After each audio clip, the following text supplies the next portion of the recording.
Can you hear? What's good? What's good? What's good, fans? Thank you guys for tuning in to the Voice of the Fans 322nd episode on this day, January 8th, 2025. Cleveland, how you doing, man? Happy New Year, Chief. Happy New Year to you, bro. Doing all right, man. Trying to maintain. Oh, man, you're doing better than that. Well, thank you guys for tuning into the Voice of the Fans podcast. This is your man, Cam. This is on location in Southern California. I got some videos I'm gonna post a little later on the wildfires that's going on out here. So I escaped the cold and frost of the South for the wildfires, but it was 72 today, Cleveland. It was 72, I must say. It was 72 today. I would say clear skies, but you know the fog put a little darkening on the skies. Not the fog, but the smoke, the ashes put a little darkening on the skies. But nonetheless, fans, I hope you guys have had an joyous holiday season and a good start to the new year. And we're going to get the new year kicked off with the Voice of the Fans as we do most dates, but we're going to do it like this here. Who am I speaking to right now? Cameron. My name Cameron. is Cam Buford. Hey, it's Peter Rosenberg. I'm hanging on my man Cameron Buford. I'm a Dolphin fan. I'm more a fan of boxing. Boxing is my main sport. All we want to see every year are the best two mothers getting in the ring and getting on. I got some of this for you. Goodness. For me? Yeah, just for you.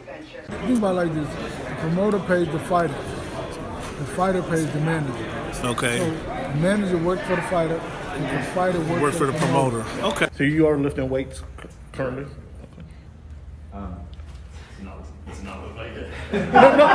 When he said it's easier to score in the NBA versus Europe, did you agree with them? To me, it's easy to score all over the world. Can I finish right now? Do you want me to speak or do you want to conduct the interview and answer for me? Which one? What do you think about this upcoming? Okay. Like I was saying before. Aaron, what has the game of baseball taught you? One of the biggest things is being humble. Can you give a message to the kids to kind of persevere through the false teachings they may be giving?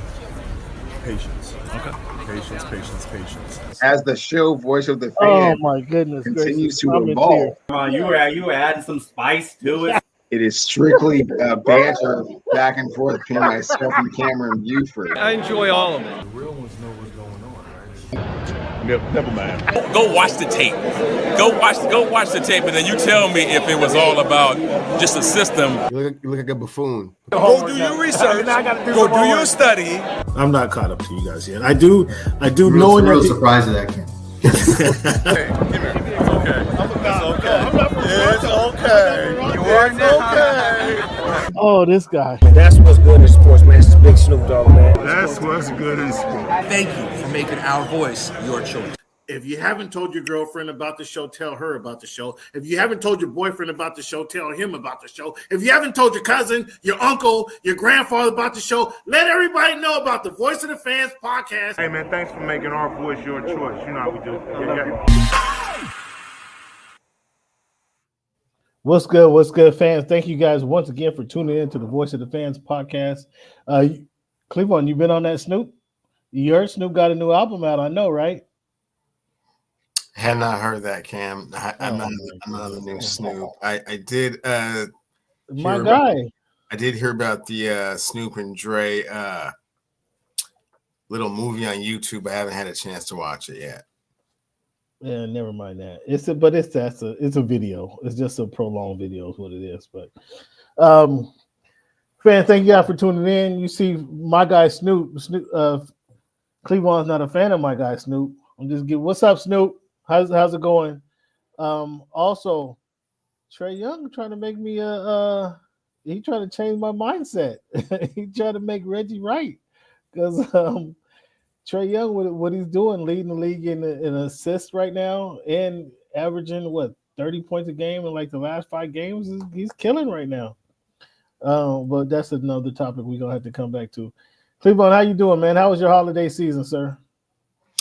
It was good. I was up north in Canada for the Christmas Boxing Day part of the season, then came back down and watched the fireworks from the Space Needle. It was cool. Had a good time. All right, well, that's cool, man. Welcome back. Welcome back. We got a long list of stuff, Cleveland. You got to check with me because I got the NFL news. I got some NBA review, what's been going on this week in history, obviously, one of our staple segments. We're going to play a numbers game, but you're going to have to catch me up on the college football, man. Make sure I don't skim over too much, okay? Gotcha. But as you know, we've been doing this for years, man. We start with our numbers game, with it being January 8th, my father's birthday. Shout out to Pops. In week 322, Cleveland, when you think of the number 8, who wore that jersey number the best? Outside Lonnie Shelton, who was my all-time favorite Sonic was Lonnie Shelton. You probably don't even remember Lonnie Shelton. I do remember Lonnie Shelton, but in my mind, who wore it best was Kobe Bean Bryant. Ooh, that number 8 was a monster too. That number 8 was an absolute monster to deal with. I'm not even a Laker fan. I had to appreciate what number 8 was doing. When you think of the number 22, outside of Dave Brown, the old Seahawks cornerback, who comes to your mind first, or who wore that jersey number the best? Yeah, that's going to be Emmitt Smith, the NFL's all-time leading rusher. Yeah, that's pretty fair. Fair to say. Andrew Toney was probably my favorite player, the unsung jump shooter for the Philadelphia 76ers, who helped them win a championship, in 83, I think it was. I just think he gets overlooked, man. It's just one of those key guys. Oh, you know what? You would probably overlook him because he wasn't that dude, or he wasn't the Dr. Julius Erving or Moses Malone. You probably wouldn't even want a guy like Andrew Toney on your team, would you? Certainly helpful, but not. No, but the others they don't matter to you, though. They are contributors, but they are not the reason that you win a championship. Some will beg to differ. Your guy Shaq said the others are the key factor in it. He doesn't truly believe that either. So, talking about winning a championship, Cleveland, we're gonna get to some championship teams in a minute. But first, I want you to apologize to me. Or I don't even want you to apologize to me. I just want you to acknowledge that I was correct when I said at the beginning of the season 4 months ago that the Miami Dolphins were not going to make the playoffs. Oh, they're going to make the playoffs. Oh, you don't know what you're talking about. You're biased against Tua, blah, blah, blah, blah, blah, blah. Did the Miami Dolphins make the playoffs, Cleveland? They did not, Cameron, but there were extenuating circumstances that contributed to them not making the playoffs. Most likely, their starting quarterback missing 6 games. Oh, was that not predictable? Was that not predictable that that their quarterback, the most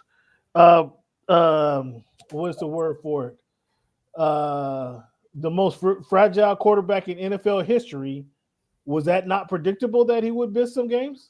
Certainly not the most fragile quarterback in NFL history. Name a different one. Name another quarterback who's more fragile than him. A starting quarterback in the NFL. Name another one. There's plenty of quarterbacks that have missed. I just said name another one.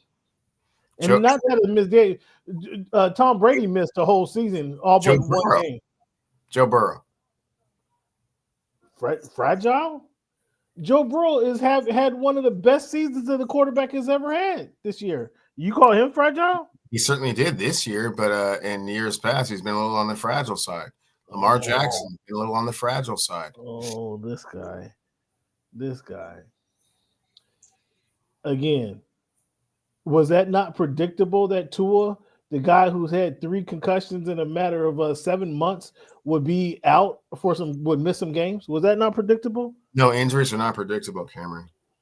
Injury. So you couldn't predict the guy who had a hip replacement in college, who broke a foot, who broke a finger, who we now know in the pros has been concussed. You couldn't predict that he would miss some games. No, that was not predictable. Injury is not predictable. No. Oh my goodness gracious. Okay. All right, but did the Dolphins make the playoffs? They did not. But okay. Again, extenuating circumstances of them not making the playoffs. Well, I'm not buying that. I'm not buying that. I knew it was going to happen. So And didn't I? You laughed at me. You laughed. I think you threatened to walk off the show when I said I would trade Tyreek Hill before the season started. When Brandon Ayuk was making a stink, I told you then I would trade Tyreek Hill for Brandon Ayuk. Did I not say that?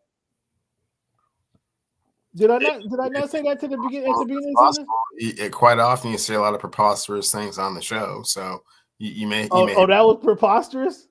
Yeah, that was preposterous. Now Tyreek Hill, he goes and sits down when he finds out that they're not in the playoffs. He goes have a seat on the bench, like the San Francisco 49ers. He did everything but go to the locker room. Everything but go to the locker room and saying he doesn't want to play no more. He don't want to be a part of this. That was preposterous to predict. Given the fact that he was the NFL's voted best player in the league, yeah. Well, you saw what that got. You saw what that got us. You saw what that got. Less. He was nearly 1,000 yards less. Well, one of the reasons that he was the best player in the league is because he had Tua Tagovailoa throwing the football to him, and again, Tua Tagovailoa missed 6 games this year, so obviously you can't replicate that type of productivity.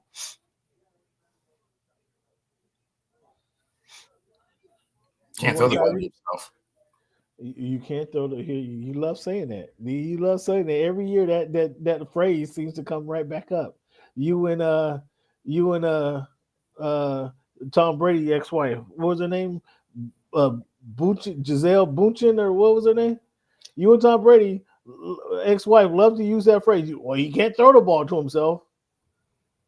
Well, I wonder, can Jackson Smith and Jigba throw the ball to himself?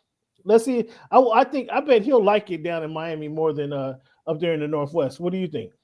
You think he can perform under the sunny skies of South Florida?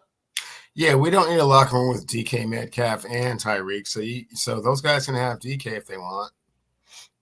No, we're not interested in DK. He got a maturity issue. We're not interested in DK. We want, but Tyreek doesn't have a maturity issue. I told you Tyreek was on my block. I would have traded Tyreek before the season started. I told you that.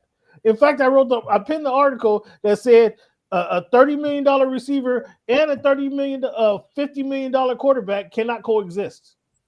I mean, unless your name's Joe Burrow and Jamar Chase, you cannot coexist. Because we know Jamar about to get paid, right? Jamar might get 40 mil.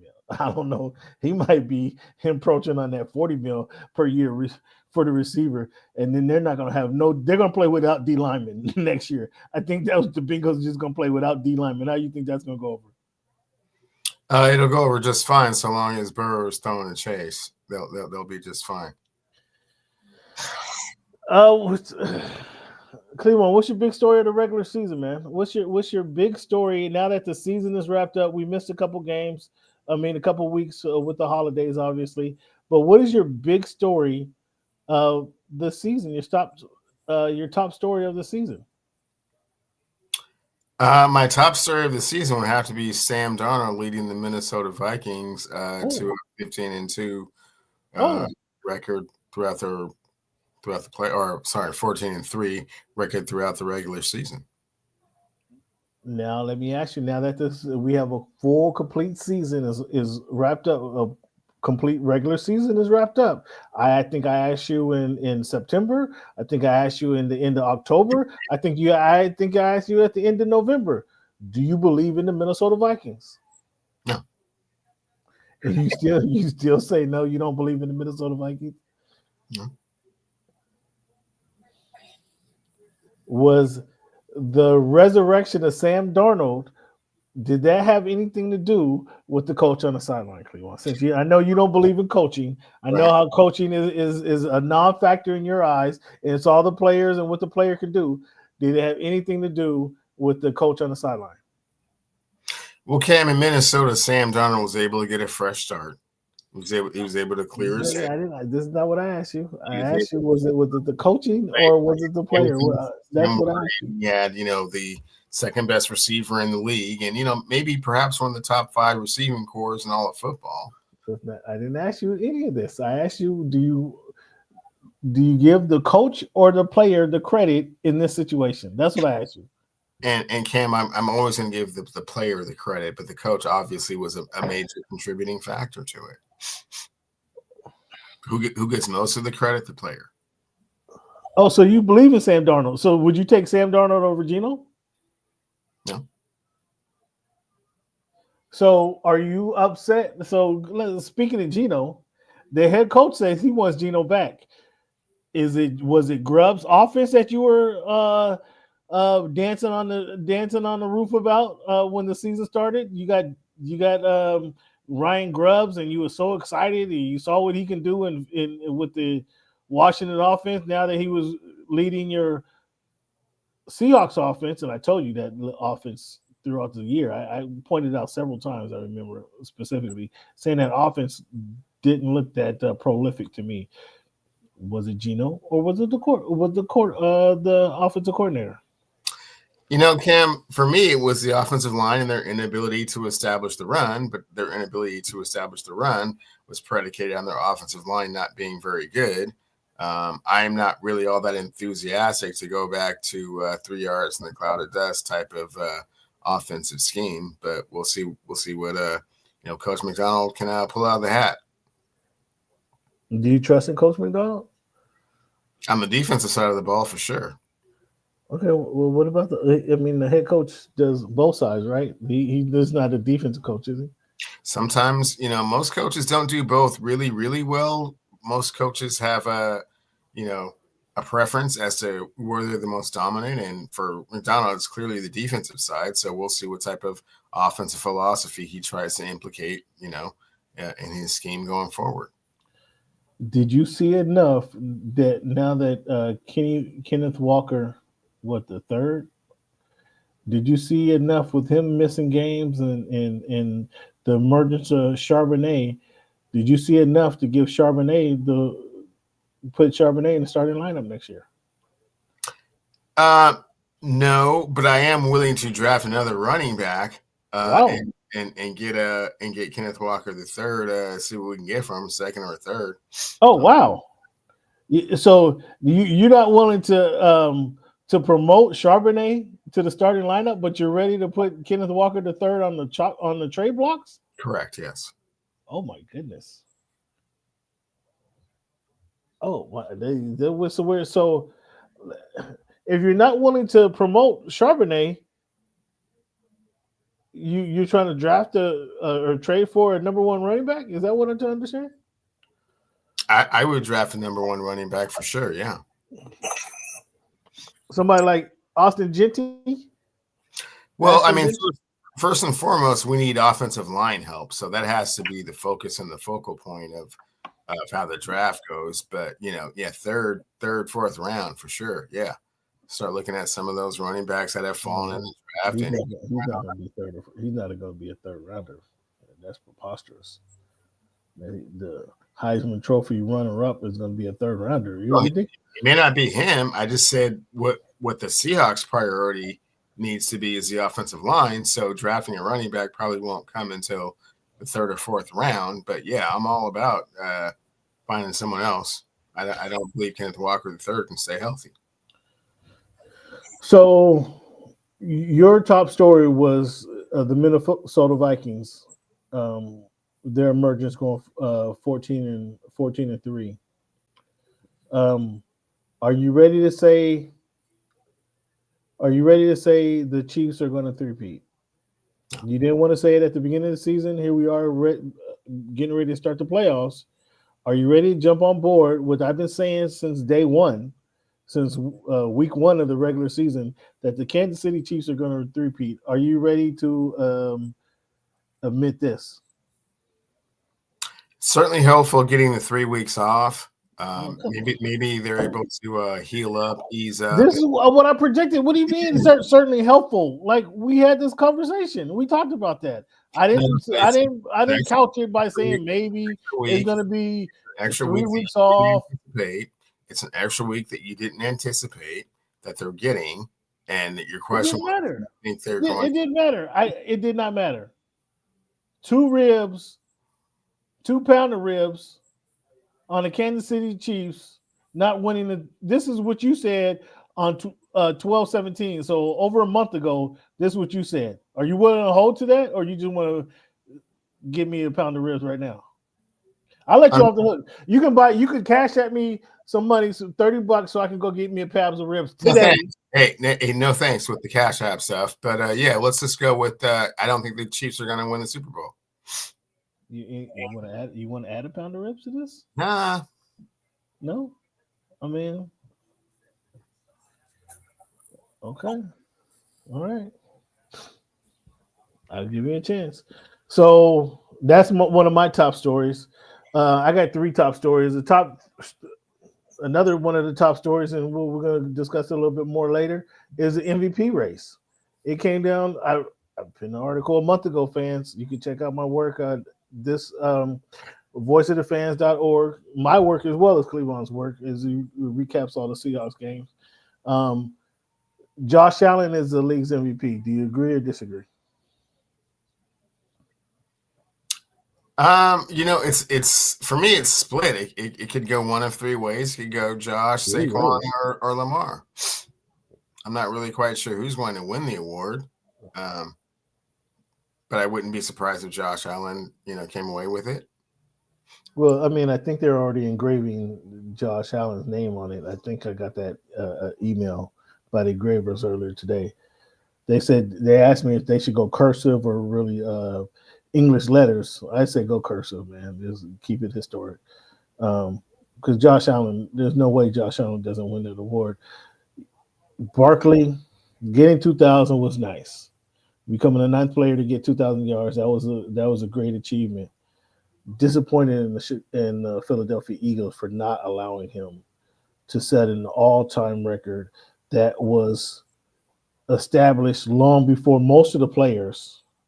I'm sure most of the players, probably half the coaches, didn't see the original record being set. Were you so disappointed after Christian Watson tore his ACL in the final game of the season? Football is a rough game, Cleveland. Well, we can't legislate against injuries. Don't be too disappointed for sitting out your 2,000-yard rusher. He's playing. He's playing. He's playing to set a record that was established 40 years ago. He's playing that game. Now, if he says he doesn't want to, Cameron, if he's playing again, if there was something to play for, he would have played. But unfortunately, for record's sake, they had already wrapped up the 2nd seed, couldn't get any higher and couldn't get any lower. So, what was the point of playing? To set the all-time rushing. The single season rushing record. That's the reason of playing. To go put your name in the history books for ever and ever and ever. Sometimes there's greater goals than just individual accolades and stats, Cameron. I don't have them winning the Super Bowl. So when they don't win the Super Bowl, when they come up short, a much better chance of winning the Super Bowl with him in the lineup than with him without not in the lineup. Right? That's very true. So then why risk not being in the lineup for the Super Bowl? Because they're not going to win a Super Bowl. They will not win the Super Bowl. And when he looks back at this year, in which case they feel that they have a much better chance of winning the Super Bowl with him in the lineup than without him. You're not wrong in saying that, but they will not win the Super Bowl. They're not my favorite to win the Super Bowl. And so that being the case, when they look at in March, when he's looking at it, when Shai Gilgeous-Alexander is on there winning their 2nd string of 20 straight games, and he's like, damn, I had a chance to set a record. I was 105 yards away from setting the record. When Cleveland thought 3 weeks to go in the season, and he needed to average 140 yards, and he was already averaging 135 yards, Cleveland said, oh, no, there's no way he's going to get close. Well, he's 105 yards away. That's a day's work. Give the kid a chance to break the record. Give the kid a chance to go down into the record books. Becoming 1 of 9 is nice. Becoming 1 of 1 is even better. Give the kid that chance.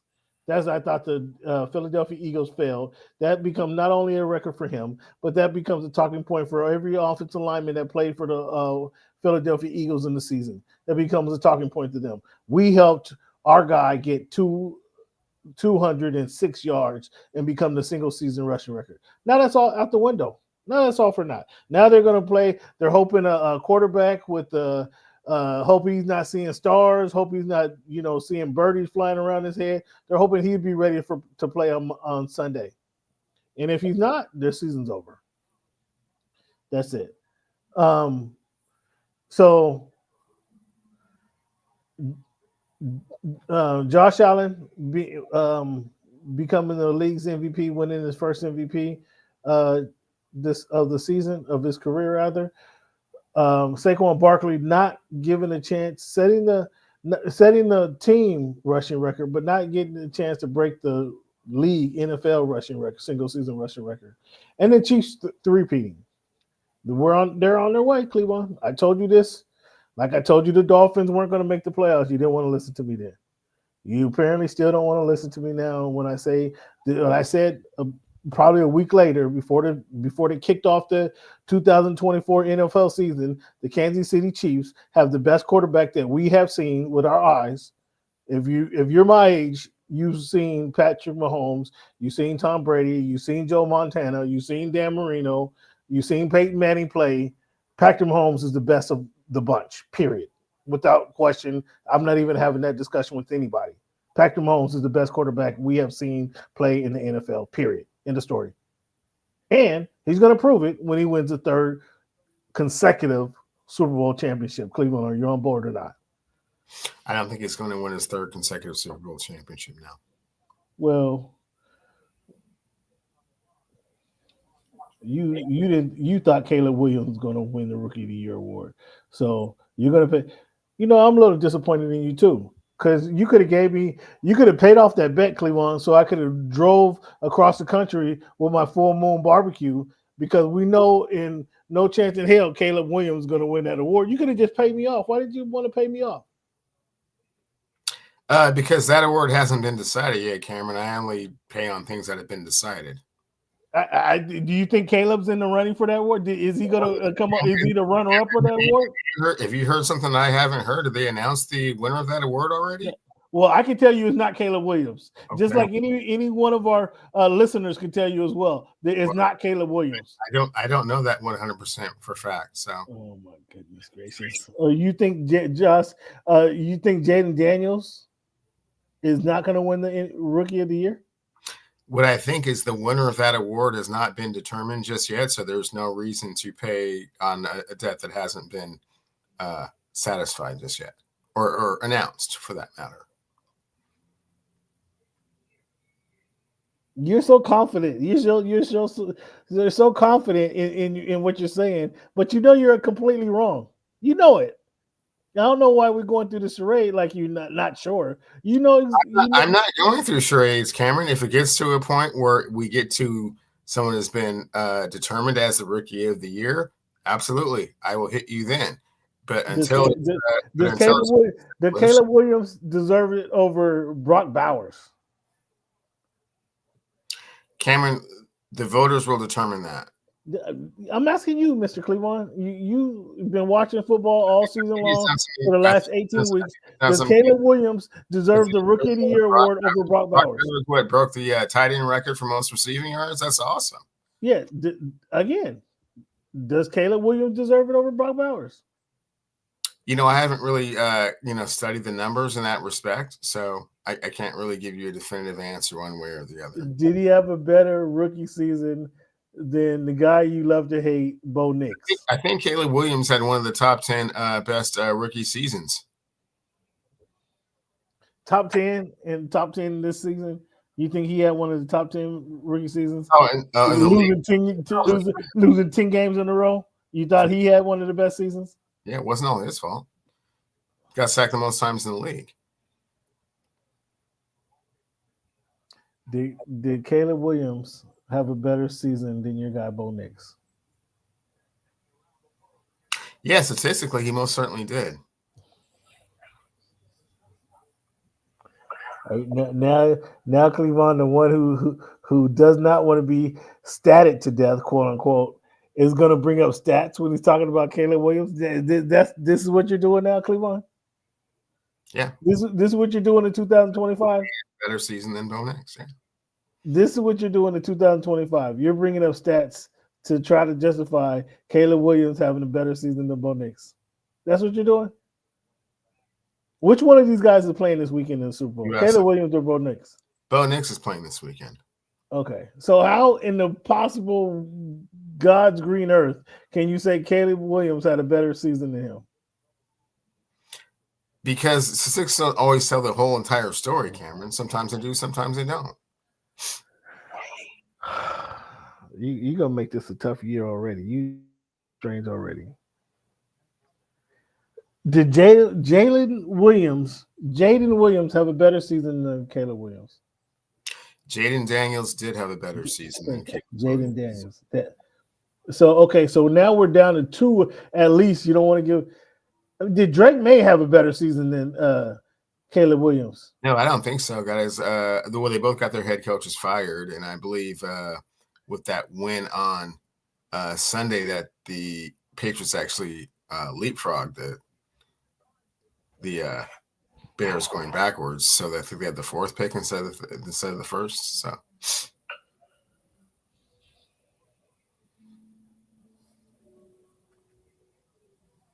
So, do the Bengals have a case in their grievance against the Chiefs for arresting their starters against the Broncos? No. Did you hear about that? Oh, absolutely, and rightfully so. They were scared. They didn't want to play the Cincinnati Bengals. Nobody wanted to play the Cincinnati Bengals. Going into the playoffs.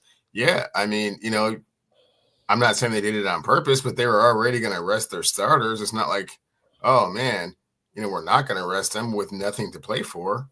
That's why you do all that work. And if you're in a position where nothing matters, you can't get worse and you can't get better. Yeah.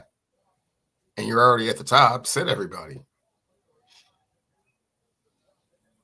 You don't believe that the Chiefs, you think the Chiefs were afraid of playing the Cincinnati Bengals? I think everybody in the AFC was afraid of playing the Cincinnati Bengals. You believe the back-to-back champions didn't want any part of Joe Burrow and the Cincinnati Bengals. Is that what I'm trying to understand?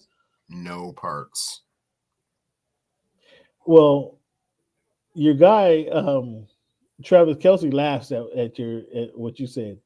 He said they'll play him in a Walmart parking lot. That's not true. They won't. They won't play him in a Walmart parking lot.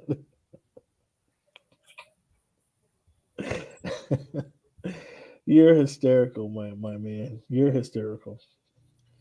Are you concerned that Lamar Jackson, who some people say he's a league's MVP this season, verbalized that he gets antsy in the playoffs? Not concerned, no. Hopefully he's learned from his past mistakes and will be more aggressive, so to speak, when the time comes to go and carry his team to a Super Bowl. Happy New Year, SB. Welcome back, big guy. The risk outweighed the reward. Simple math. Have a seat, Saquon. Boo. Boo. It's painfully obvious when you do the risk assessment. I would have played him. Yeah. I would have played him. I know. And put him in the record books. I know it.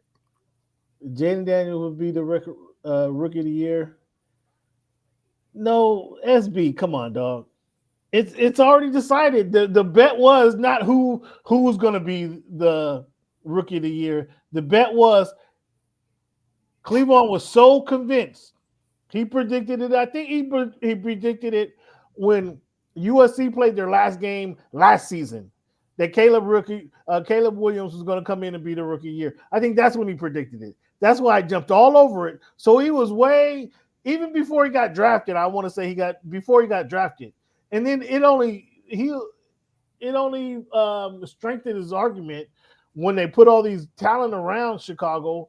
They got the running back. They brought in the Hall of Famer Keenan Allen.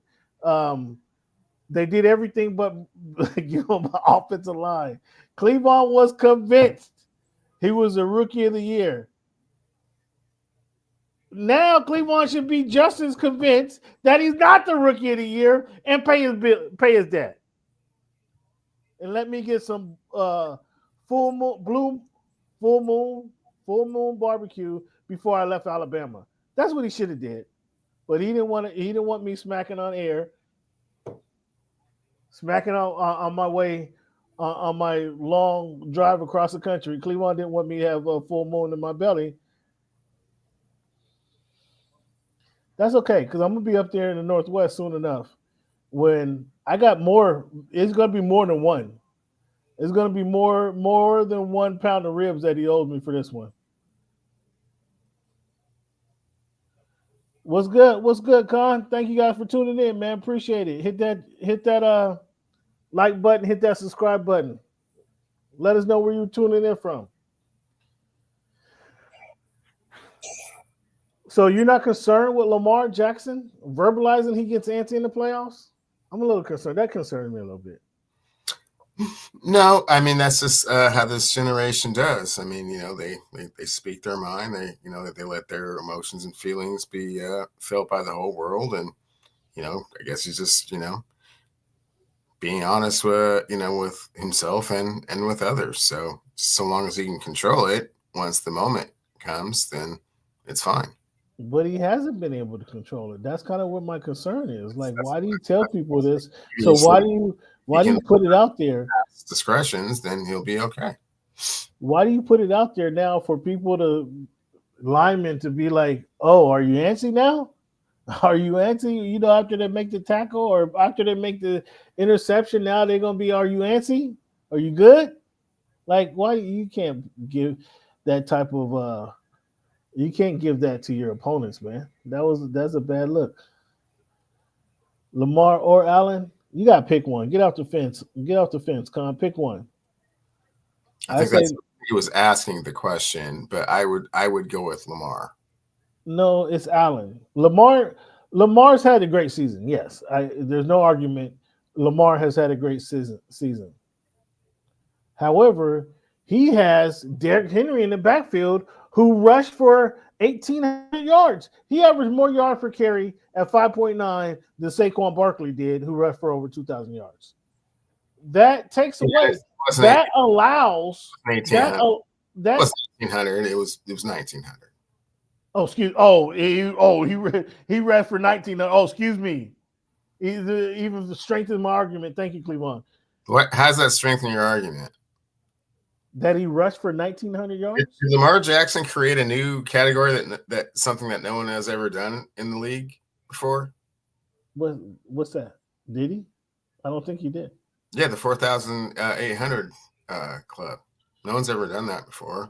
No one's ever thrown for 40 touchdowns and less than 5 receptions before. Do you think his effectiveness, the fact that Lamar Jackson had his best season as a quarterback, do you think that had anything to do with the fact that he had that locomotive lined up behind him who rushed for 1,900 yards? Do you think any of that? I'm sure that was a contributing factor. Oh! Did Josh Allen have that? Did Josh Allen have that type of production behind him? No, but Josh Allen also didn't create his own record club. He didn't do anything that no one's ever done before. He just had a really good season. So you're just going to ignore the fact that Lamar Jackson had that horse, Derrick Henry, lining up behind him to take the pressure off him. So you didn't know if he was running or passing. You didn't know if Lamar was running or passing. You didn't know. Contributed to a pretty decent running game for the Buffalo Bills as well. Who? James Cook. Did Cook have 1,000 yards? I think he had 1,300, something like that. It wasn't 1,900, and it wasn't 5.4. It wasn't 5.9. So I don't think it was really close to what. And he's not the run threat that Derrick Henry is. So how come on, get out of here with that. He's not nowhere near the. You're acting like he didn't have a strong running game, and I'm just saying he did have a strong running game. Nothing compared to what Lamar Jackson had. Are you know who Derrick Henry is? You drafted him on your fantasy team, and James Cook had 1,009 yards. Okay, so we talked about how that is how 1,000 the 1,000 yard mark is not even But I believe he missed a few games, and we agreed upon it still being the standard for having a good running year, and I believe he missed a few games. So you're acting like Josh Allen was void of a running game, and that's not true.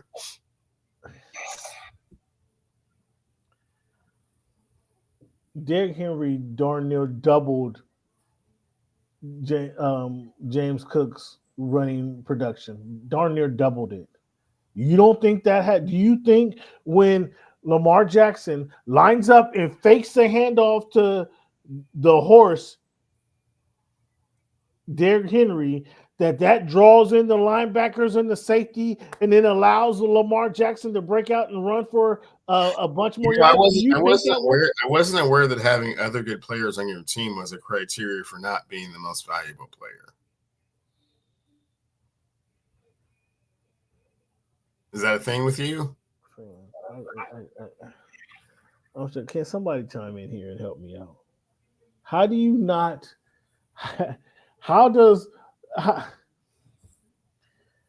When you have a running back and he can hand off and he can turn around and give it to a running back that rushed for 1,900 yards in the season for 20 touchdowns. What's that? I said I believe Tom Brady won the league MVP when he threw 20 touchdowns to Randy Moss. Now, are you going to say, "Oh man, how did he throw for 20 touchdowns?"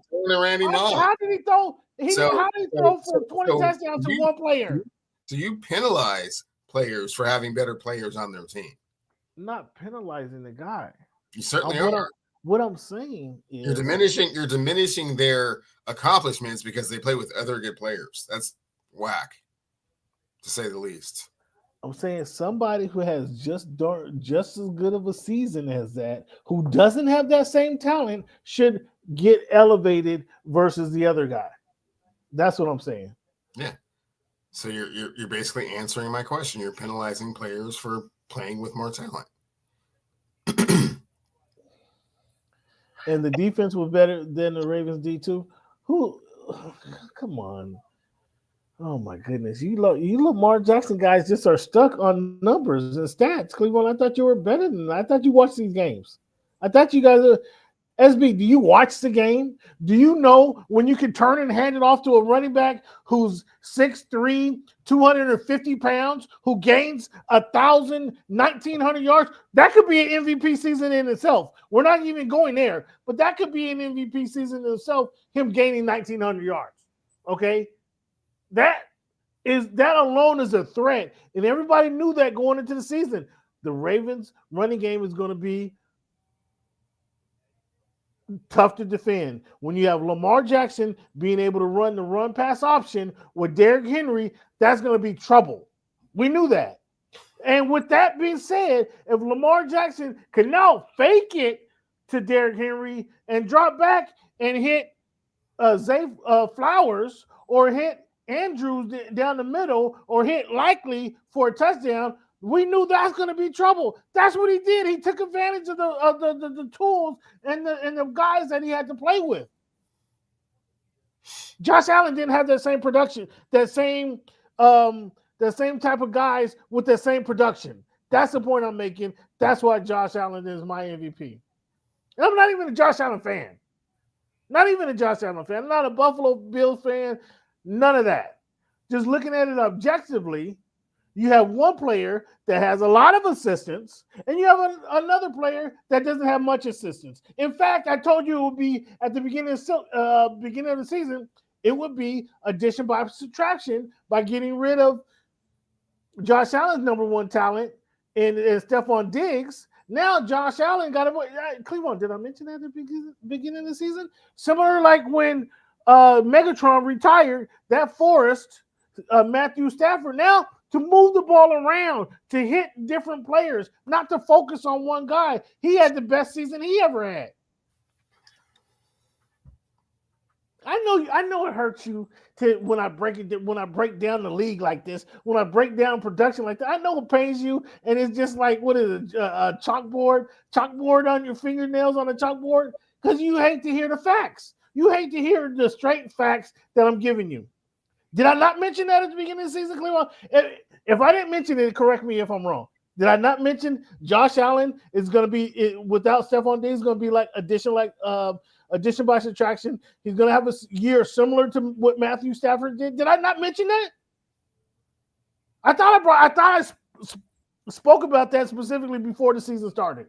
And look, lo and behold, what happens? Josh Allen is picking people apart, and he's running the ball. He didn't run for 1,800 yards or 800 yards. No, he didn't. He didn't have to. He probably got more touchdowns than Lamar had rushing. Let me see. Did he have more touchdowns than Lamar has rushing? Yeah, I'm not in this like that, Cameron. So why don't you look it up if you want to like? I'm about to look it up. I'm about to look because you keep wanting to give me stats. Oh, did Lamar throw for 4,800? Nobody ever done that. Did Lamar has help. Lamar has help that you just want to seem to ignore that the help that he has. You guys and SB and all you Lamar Jackson, nobody wants to see anything other than what the numbers that he picked up. Lamar had help. Everybody seems to want to not acknowledge that. That's what I'm asking for. Just acknowledge that Lamar had a little bit more help than Josh Allen. Just a little bit more help. Rushing touchdown. I'm trying to pull up his rushing touchdown right now. Josh Allen. He had 28 passing. I'm not sure what he had rushing. I'm gonna find it though. I'm gonna find it. Right. I'm gonna find it. You can help me, but I know you're not into kind of identifying exactly the production he had. I know that's not part of your. Where's his touchdowns at? I'm gonna get to his touchdowns. Rushing touchdowns. He had 12 rushing touchdowns. So he had 40 touchdowns himself. He threw 28 passing and 12 rushing. And I'm just willing to bet that he had more rushing. I don't know this. I'm just willing to bet that Josh Allen had more rushing touchdowns than Lamar Jackson. I'm willing to bet that he had. Let me get to this here. Lamar Jackson and how many rushing touchdowns did he have? Rushing, receiving, Lamar Jackson, 4 rushing touchdowns this season. Okay, I don't know even why I waste my time looking at you, trying to read it out.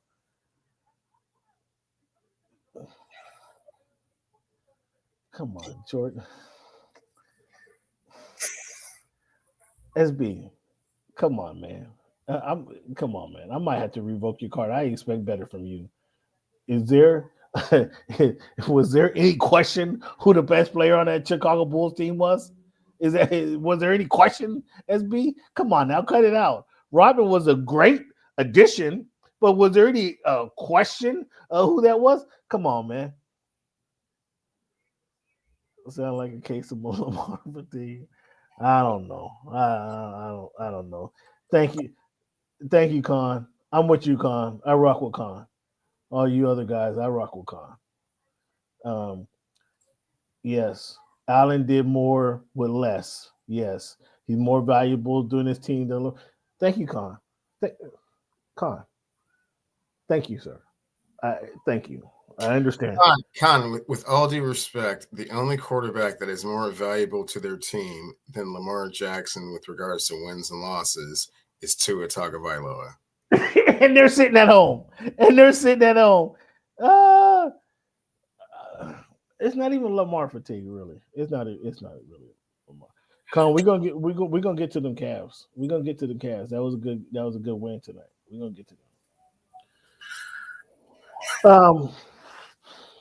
I guess I hope many of you fans understand now why I picked Josh Allen over Lamar Jackson. I haven't convinced Cleveland, but hey, some guys have hard heads. That's all I can say to that one.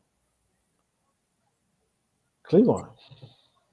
Legit question for you here. Straight up legit question. Does Brian Flores deserve a legit head coaching opportunity? No. I mean, the Minnesota Vikings were real good up until Detroit ran through them a couple weeks ago. They were real solid, right? I mean, he's in a good spot. I wouldn't go anywhere. Your guy, Podcast Parsons, predicts the Cowboys will win the Super Bowl next year. What's your thoughts on that? Health is a big question mark with regards to that. And, he hasn't signed his long-term extension. So, I mean, yeah, it's a lot of variables going on there. Their head coach contract has expired. They won't let him interview with anyone. Haven't given him an extension yet. So, yeah. What do you think of Jerry blocking the Bears? What do you think of the Jerry Jones blocking the Bears from interviewing the coach? What do you think of that? I like it. You like it? I mean, it's not very professional. It's rude. That's the height of pettiness. Cleveland said, I like it. Yeah, I mean, why give your competitors, an opportunity to, circumvent what, you may or may not do? Just say no. Oh, you can't interview him. Yeah, that was Goodell need to call him in the office and see what the heck he's doing in the off hours for that one. SB, I agree with you. Come on, man. Podcast Parson, he just had too much time on his hands. He need to write these stuff down so he can write a book at maybe next season or something. Stop, get off, put the microphone down. Your guy, Mike McDonald, says he wants Geno back. How you feel about that? I mean, if he is the best alternative, then unfortunately that may be the direction they have to go in. But it doesn't mean that he's happy about it. It just means that here we go. That's his best option right now. He didn't have to say that. He didn't have to say that. He could have said, we're going to weigh all of our options. That's a position that we're going to have to strongly consider. He's looked out there. He's seen what's out there. He's seen what the draft looks like. And, given the landscape of the NFL and the quarterback deficiency, and also seeing what's coming, down the pipeline, yeah. Geno's probably still your best option right now. So do that mean you're gonna give cut Geno some slack? Cut Geno all the slack I was going to cut him early in the season. He regressed back to the mean through the middle of the season. So he kind of picked it up a tad bit. I mean, he's Geno Smith. So that means no. So you don't have that. The coach having confidence in him means you still don't have no confidence in him. Yeah, the coach having confidence in him does not give me more confidence in him. No. I watched play every game this year, so no. But the coach see him training. The coach see him working out. The coach sees him breathing life into his offensive line, to his running backs, breathing life into his teammates, having a positive attitude. Throw 16 interceptions, quite a few of them in the red zone. Not the best option. If you had another direction to go, you would go that other direction. But unfortunately, being that it's the quarterback, there's no other direction to go. So that means he's one of the 32 best in the world at playing that position, and Cleveland just shits on him every week. Yeah. Not every week. I mean, some weeks, this season kind of came through. But, yeah, he's like, somewhere between, 12 and 18 in the league. Oh, you're cold. So you're saying he's barely a middling quarterback is what you're saying? Between 12 and 18. Oh, you're cold, man. You're cold. So looking back at it, let me pull this up, fans, so you guys can see our picks, how our picks rounded out for the whole year. I mean, Cleveland will probably have an argument with this with the straight facts. You're probably gonna have an argument with this too, but I don't know how he's gonna have them. So our picks last week. This is the final week of the season. The ones we got wrong is talk. I want you to apologize right now to Bryce Young and how you were throwing him under the bus and try to bury that kid, saying he wasn't an NFL quarterback. He was too small. He couldn't do it. I want you to apologize right now to Bryce Young. Apologies, Bryce. Because Bryce balled out. Would you take Bryce over Geno? Oh, for sure. Oh, all of a sudden, his size doesn't matter? His size doesn't matter all of a sudden? Still matters, but the question was, would I take Bryce Young over Geno Smith? And the answer is, yeah, I would. And he won 4 games. On 5 games. Oh, well, yeah, 5 because he did beat the Falcons. So that's what we had wrong. The Bears with the comeback win over the Green Bay Packers. I mean, that's kind of a good way to go into the season, into the offseason. At least you have 1 win and you don't go in there with 11 straight losses, right? I know that's one way to look at it. Bears come back and beat Green Bay. I had Indy over Jacksonville. I mean, Jacksonville, they end up firing their head coach. Well, that's one thing we need to talk about, these coaches, these openings. Let's get to these openings real quick. The Raiders fired Antonio Pierce. The Patriots fired Gerard Mayo. The Jacksonville Jaguars fired their head coach Peterson. Who else got fired? The Bears coach got replaced weeks ago. Bears and Saints both lost their coaches midseason. Who's that? So the Bears and the Saints both lost their coaches. Yeah, the Saints. Which? And the Jets. Oh, yeah, Saleh got replaced months ago. So 2 questions. Which one of those coaches gets another job? And then what is the best job that's open? Does Antonio Pierce get another head coaching job? Probably not. Does Gerard Mayo get another head coaching job? Probably not. Does Doug Peterson get another head coaching job? Probably so. I mean, he did win the Super Bowl. He just kind of ran its time in Jacksonville, I think. And Trevor Lawrence isn't who we thought he was. Would you agree with that? Hard to say. He's had some trouble staying healthy, and that team hasn't been very good. I mean, clearly they beat the Chargers in the playoffs 2 years ago, but they kind of regressed the last 2 years, and we haven't probably seen as much promise and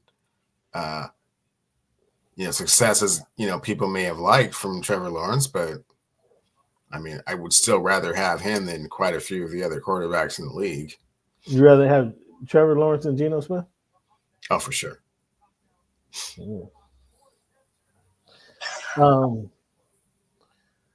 Which is the best opening? The Jets, the Patriots, the Jaguars, the Saints, the Bears. Which is the best opening? The Bears is the best opening.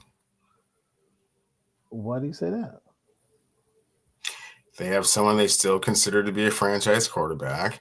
They have a top 10 receiving core. They have a top 10 defense, and they have a strong running game. Oh, now you like Swift. All of a sudden, now you like Swift. I said strong. I didn't say like dominant. He's, that's a good running game. Decent. Oh, you think Keenan Allen, he's gonna be? Would you bring him back if you're the Bears? Would you bring him back? He come to training camp. I need to see him. Oh, he got to earn his position. Is that what you're saying? Yes. All right. Well, I think if he come to training camp, I mean, you got to pay the veteran. He's a veteran now. He's gonna get. He got to be on a contract. I don't know how the contracts read, but he can certainly come to training camp. I'm sure there's like some type of cutoff Or and if you get cut, then I have to give you the whole amount of the contract for the year. Pretty sure that's how it works.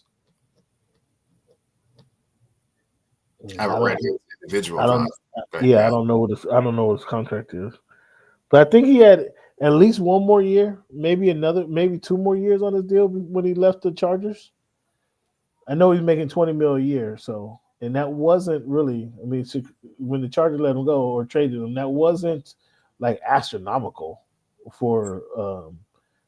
It was 3 years ago when he signed the deal, but I think he might have had a 1 or 2 year deal. Anyhow, you think the what you call it the best job? The Bears? I think so.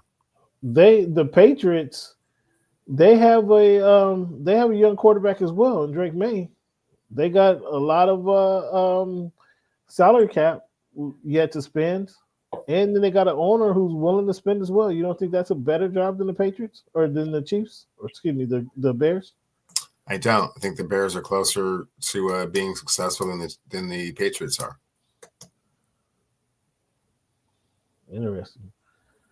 What about the Raiders? You think that's a landing spot for Shador and Sanders? You think the father-son duo should go to the Raiders? Would you? You don't got no confidence in Deion?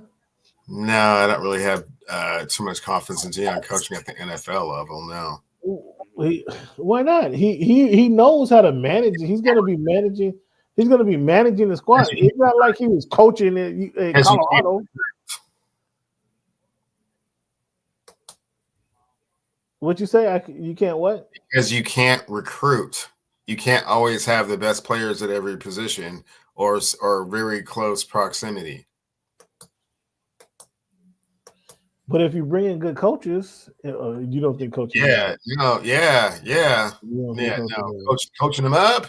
Yeah, no. Coach him up. And so what, you don't like the father-son duo because Deion can't coach, or because Deion is going to be? It's both. Shador is not that good, and Deion can't. Shador is not that good. So okay, one of my questions later on in the show: would you take Cam Ward over Shador Sanders? I think they're pretty much equal. They're pretty much the same person for the most part. Cam Ward and Shador is the same person? Yeah, pretty much, man. Oh my goodness. You still see what is that, garnet and gold when you see Cam Ward? That's what you see. That you're blinded right there. It's crimson and gray, but no, I just don't think he's that good. I don't think either one of them are that good. And certainly not top five. You're blinded. You're blinded. Though both of those guys are going in the top 5. They are. They're both going in the top 5. Yeah, they might be in the top 3. It's unfortunate for whatever GM has to sell his soul to get one of those players. Oh, you're cold. You're cold. So what quarterback are you going for? Hewers? Are you going to take Hewers over either one of those guys? There are no quarterbacks in this draft. They've already said. No, what do you say? I say there's no quarterbacks in this draft. I mean, you're not taking Hewers. I mean, somebody's going to go early. You know that. Somebody's going to go early. Why not? Hewers he got to leave. He got to leave Texas either. Well, we know that. He got to leave Texas though. You can't stay here, buddy. Okay, well, there's no rule that says you have to take a quarterback, and there's no rule that says you have to take a quarterback just because you need one. If there's better players at other positions. That's history. History shows you that those 3 guys I just named are going to go in the top 6 picks. That's history. Okay. It tells us that. And those teams will regret it.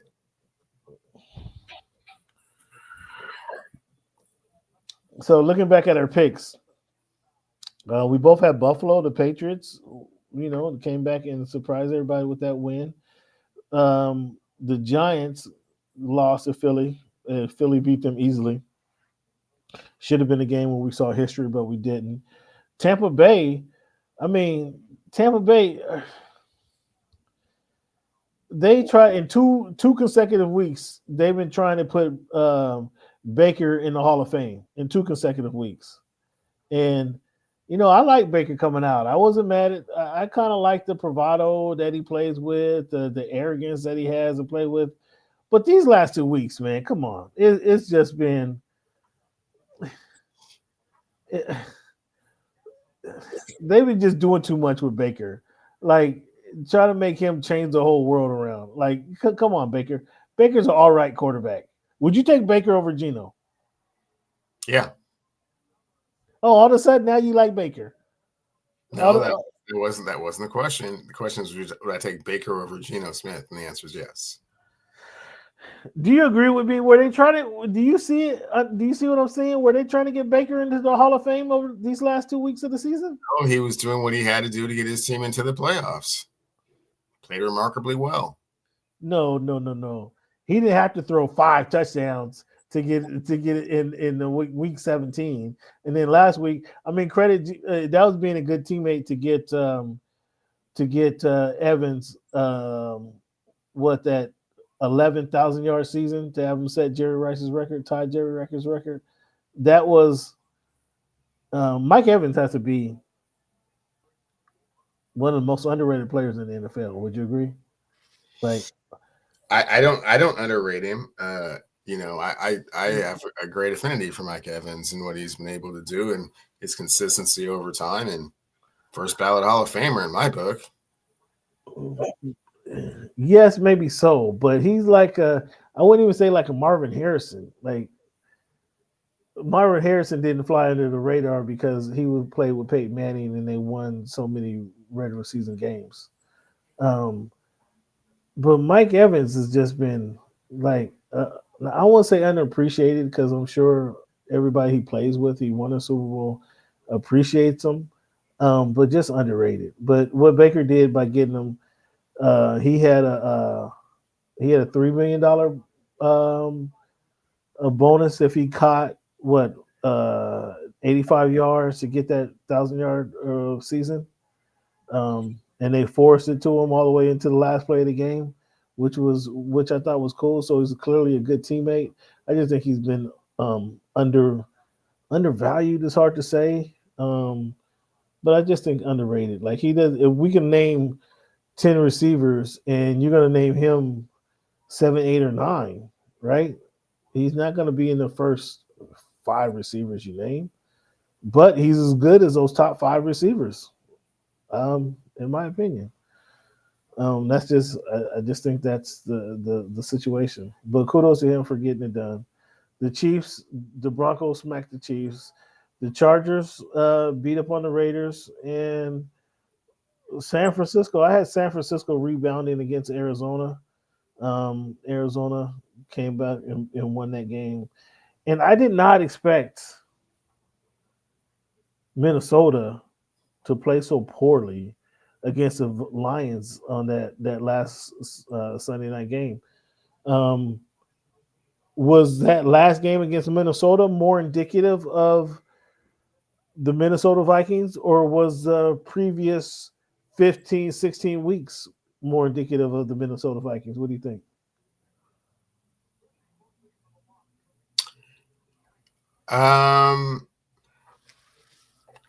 I think the previous 15 or 16 weeks was probably more indicative. They didn't play particularly well. They certainly didn't rise up to the occasion, given the fact that they could have had the number 1 seed through the playoffs. They just didn't play like it. They didn't really seem to play with a sense of urgency. But again, I'm not a great big Sam Darnold fan. I think that they've been playing over their skis most of the year. So they're one and done. You have them as one and done? I have them as one and done.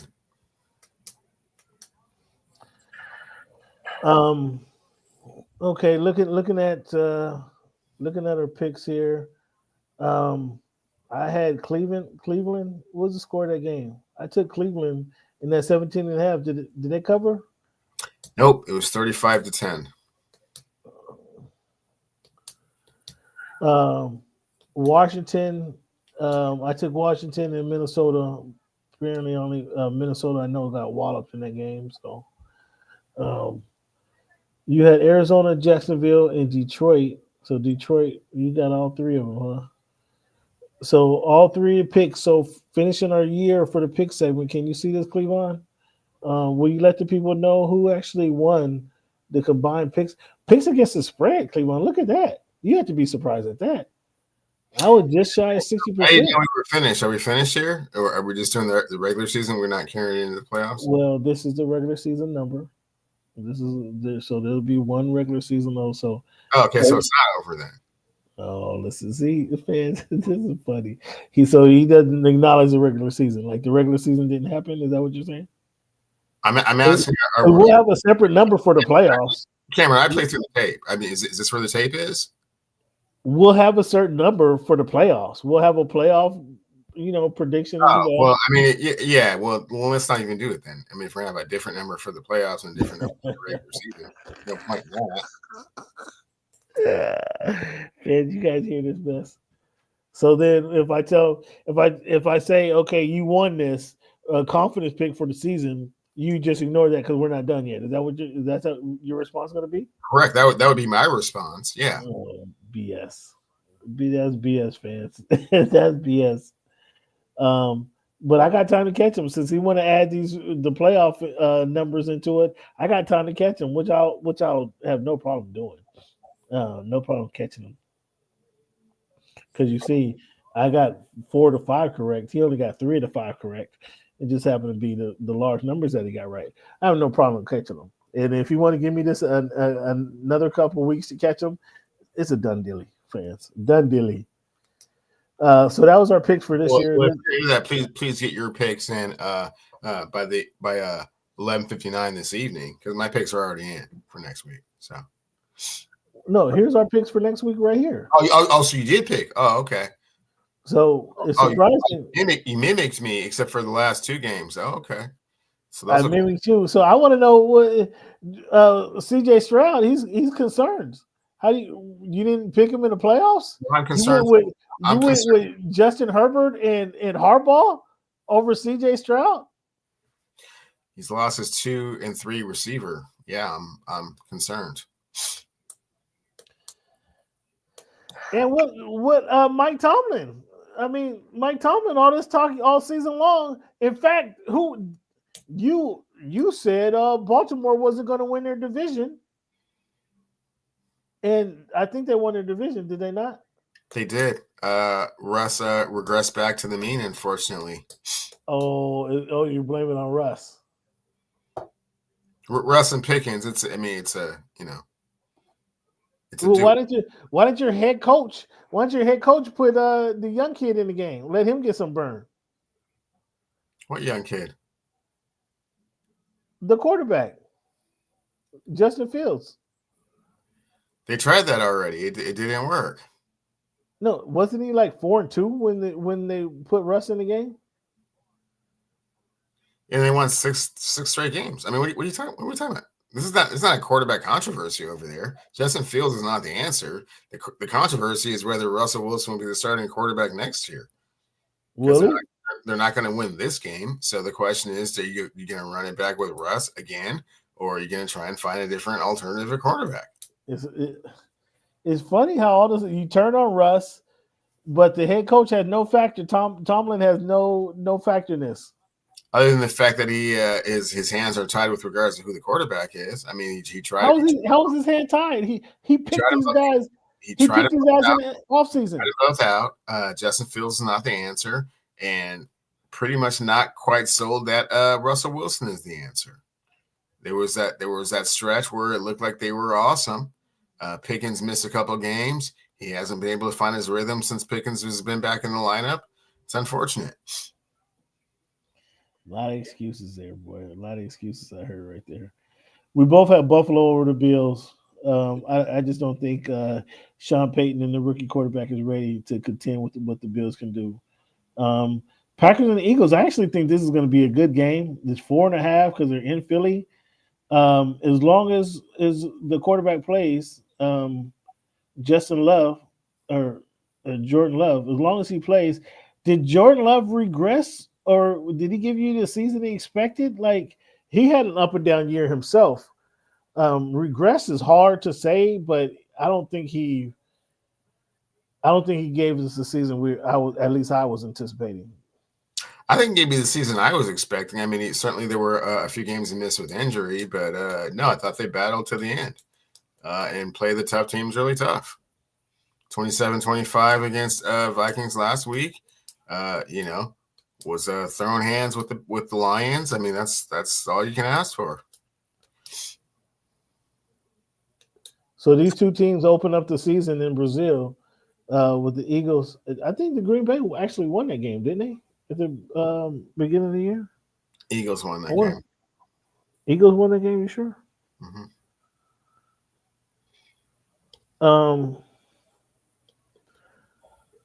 But so the Eagles is just going to be a duplicate of what we saw at the beginning of the year. Eagles going to win this as well. That's what you got. I have the Eagles beating the Packers. Yes.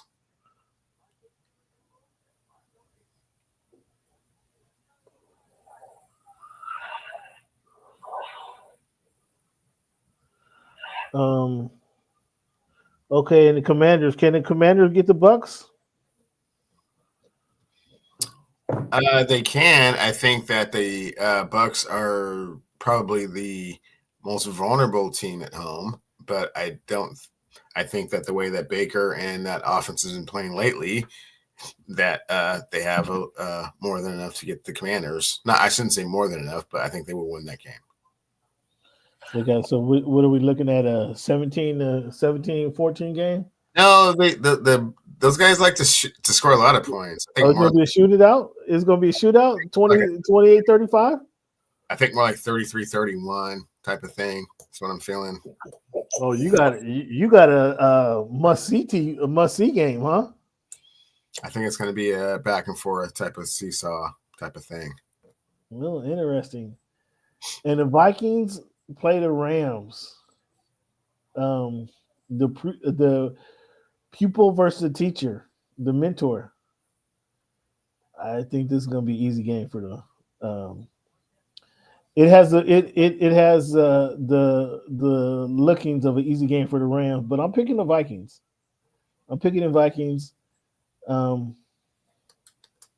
Mainly because I don't want to see the Rams win another Super Bowl. You got the Rams. Why do you got the Rams? I think I think Sam Darnold's played as good as he can play, and here we are in the postseason. I just don't see him replicating that type of productivity. But it's not like the Rams have been tearing it up either, though. Although, I mean, they're going to force a run game. If you guard Puka, Kupp hasn't been the receiver. He's not the Super Bowl MVP from a few years ago. So if you guard Puka, you rush Stafford, and you don't let them run for 150 yards on you. Like if the Rams get 150 yards, that's going to be an easy win for them. But if Minnesota can stop their running game, they're not playing Saquon, they're not playing Derrick Henry. Boy from Notre Dame, he's solid. I get it, Kyren Williams, but he can be stopped. If they let him run for 150 yards on him, it's going to be a wrap. But if they force him to go to Puka, throw the ball to him 17 times, Puka he's not going to survive that game. And Cooper just isn't who he was a few years ago, whether that's injuries or, people know to tackle his ass and not let him break tackles and run for 15 extra yards for every play. I think the Minnesota Vikings can get him. I think that's a Monday night game. I think they can get him. We'll see how it goes. Picks against the spread. I'm taking. Come on, Pittsburgh at 9.5. Come on. Oh, are we serious? That's what's going on? I don't expect Pittsburgh to win the game, but we're 9.5. Like this is a playoff team. Like I don't think you think Lamar's going to go in there and win 27-10. 27-17 covers. I don't see that. I got Washington. I'm taking Washington plus the 3 and Minnesota plus the one. I got Minnesota straight up to win this game. And Washington, I'll take those 3 points over Tampa. I got Jaden doing his thing. And it's funny how all of a sudden you jump on the Chargers bandwagon. You just silently try to make this leap. Like, oh, excuse me, is there enough room? Just excuse me, let me get in right here. That's funny to me. I'm sure you don't have no explanation why. And then Philly, you think Philly gonna have an easy game against the Packers? If Jalen Hurts plays and doesn't have any concussion protocol symptoms, yeah. But he hasn't played in 3 weeks. You don't think that rust is going to be? I mean, I think he's going to be a little fragile out there. No, I think he's. You think he'll be just fine? I think he's going to be a little fragile out there. I don't want to say he's timid. I don't want to say he's fragile. I just want to say I think we're going to see some of that on Sunday or when they play this weekend. I got Washington. You don't have Washington. You left out Washington. I got Washington, Philly, the Chargers, Buffalo, and Baltimore. You gave the Chargers number 5 over your Houston Texans. Boy, I tell you what. You got Baltimore, Philly. Not so confident in Buffalo, huh? And Tampa, you had the least confidence in. Who'd you leave out? What team did you leave out? You left out your Pittsburgh Steelers, or you didn't even take your Steelers. What team did you leave out? I didn't put the Rams or the Vikings in there. The Rams and the Vikings in there. Okay. Best game of the weekend. What's the best game of the weekend? That's who I think the best games are.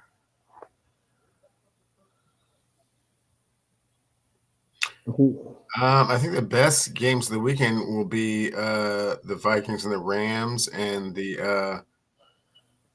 shootout Commanders and the Bucks. I think the shootouts with the Bucks and the Commanders will be the most entertaining. Mm-hmm.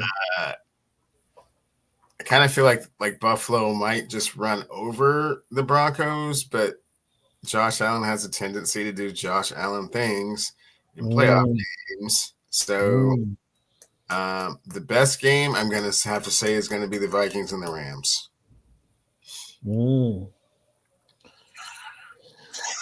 Well, there we go. Okay, fans, this is a moment Cleveland been waiting for all year long.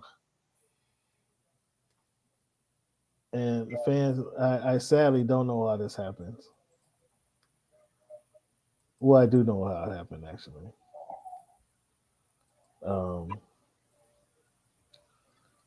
I do know how it happens. But let me share this here with you. Let me share this with you.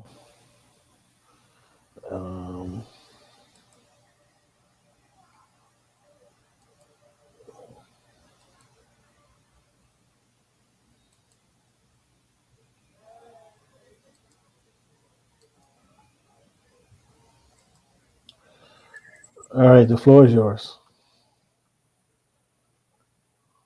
I'm simply going to say, hey, thanks, everyone that participated in the league.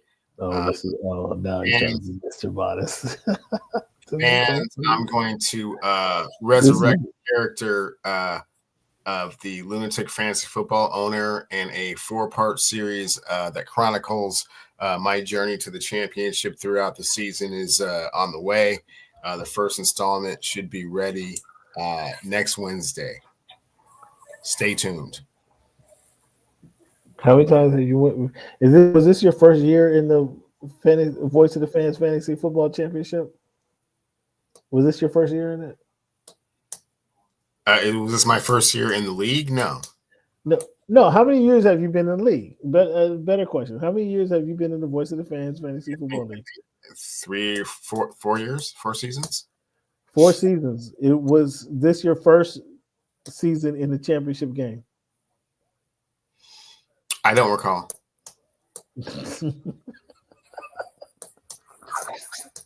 I can answer that for you guys.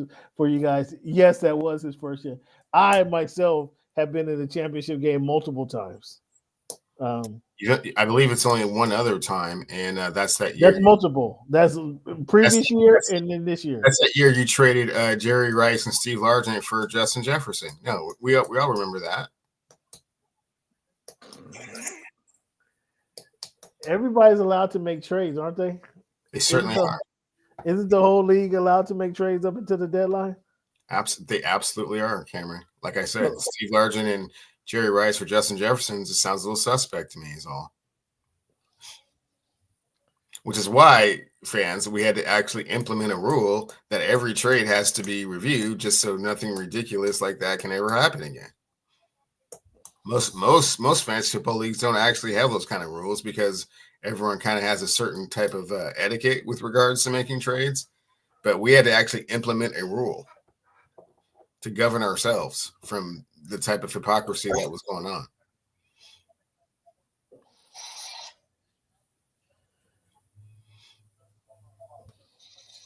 Four-part series coming out though. It's going to be epic. It's going to be fans. You'll find it quite entertaining. Fans, the reason I was complaining about that, about them trying to make Baker Mayfield a Hall of Fame quarterback, but they're trying to put him in the Hall of Fame week 17 when they were up 35 to what? What did they beat those guys by? They were up 35 to they won the game 48-14. Yes.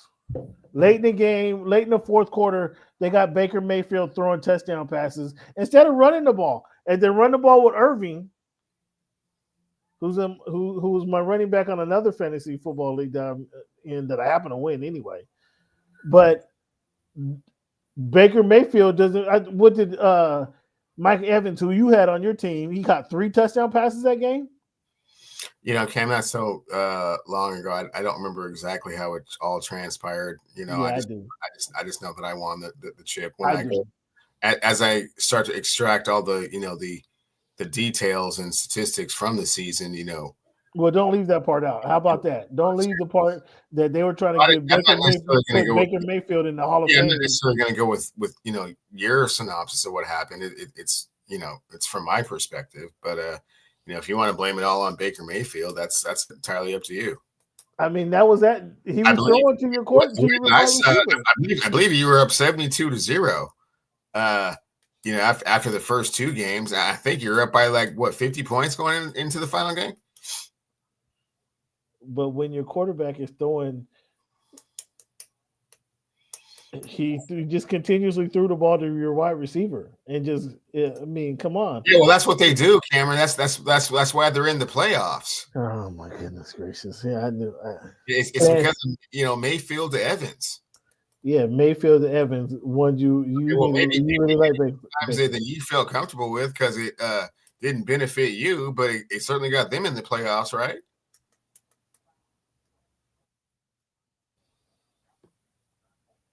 I mean, how they do it is how they do it. I mean, why blame the chemistry? It's ridiculous. No, I'm not blaming any one person, but just how they try to put Baker Mayfield in the Hall of Fame that one particular game. Baker Mayfield tried to put the Tampa Bay Bucks in the playoffs and did whatever he could to make They're playing the Carolina Panthers, and it was 48-14. Okay, Baker Mayfield in that game, 27 for 32, 359 yards, 5 TD passes. Come on, man. Mike Evans targeted him 8 times, 2 touchdown passes. Call off the dogs. At one point, you got to call off the dogs. Fans. Here's one thing that I will say about the final matchup. I actually did put the Indianapolis Colts defense in instead of the Bills defense, in which case I would have won the championship by 30 points. No. So I actually almost outsmarted myself there, trying to be too cute. But at the end of the day, it didn't matter. My team was just way stronger. Way stronger, Cleveland. Way stronger is a stretch. And you know that. It's not a stretch. I just said I left 15 points on the bench and still beat you by 15 points. Way stronger, man.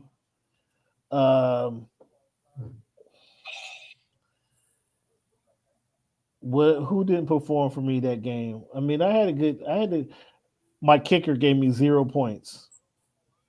My kicker, I was happy with everybody up, but my kicker gave me 0 points.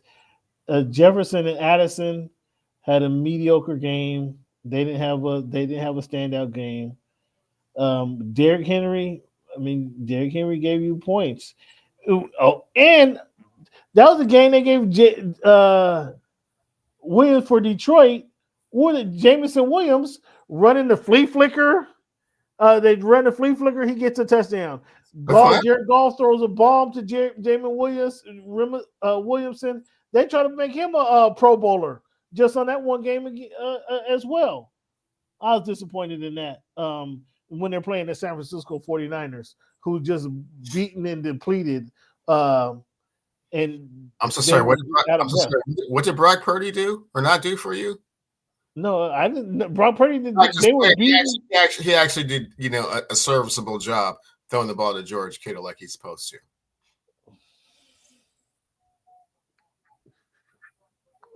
All right, man. I just gotta eat this one, fans. I lost to this dude by points, by mere points, and enough fantasy football conversation till next year. Fans, the 4-part series installment 1 will be coming out next Wednesday. Where can they find it? Well, it'll be on Twitter. I will pass it through the department here at Voice of the Fan, see if it gets posted. It's entirely up to the public entity. I like how you put it. I like how you put it because it may not get posted. They may object to that specific content. You're exactly right. Oh boy, but we got playoff games this weekend. Fans, second season starts. It should be really good. Cleveland, let's talk about the NBA. Cleveland had a chance to on this journey.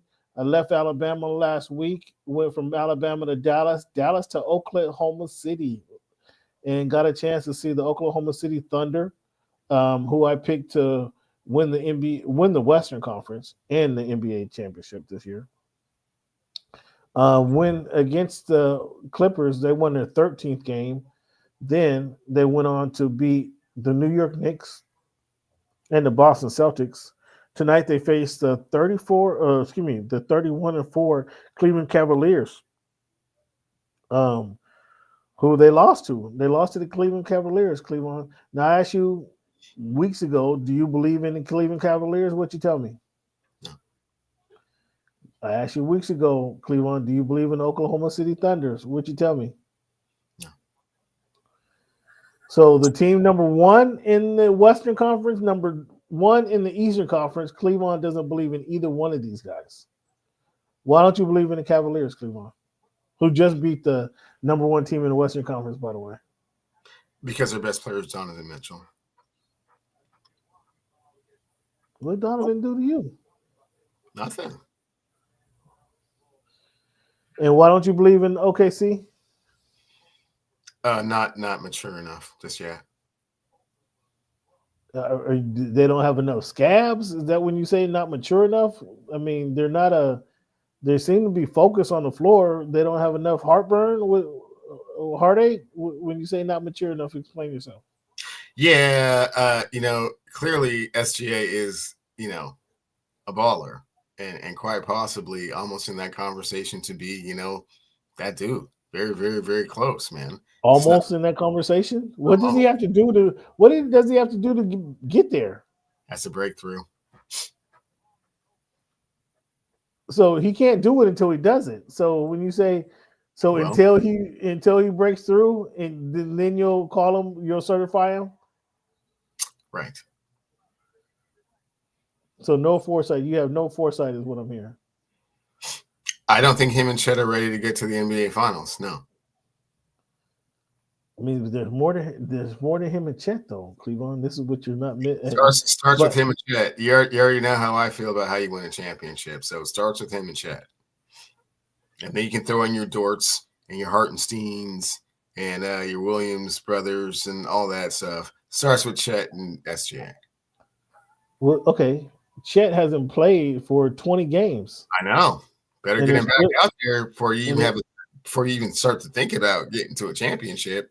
There's no getting to a championship without Chet. But they're 30-5. That's awesome. Like their season hasn't collapsed without Chet.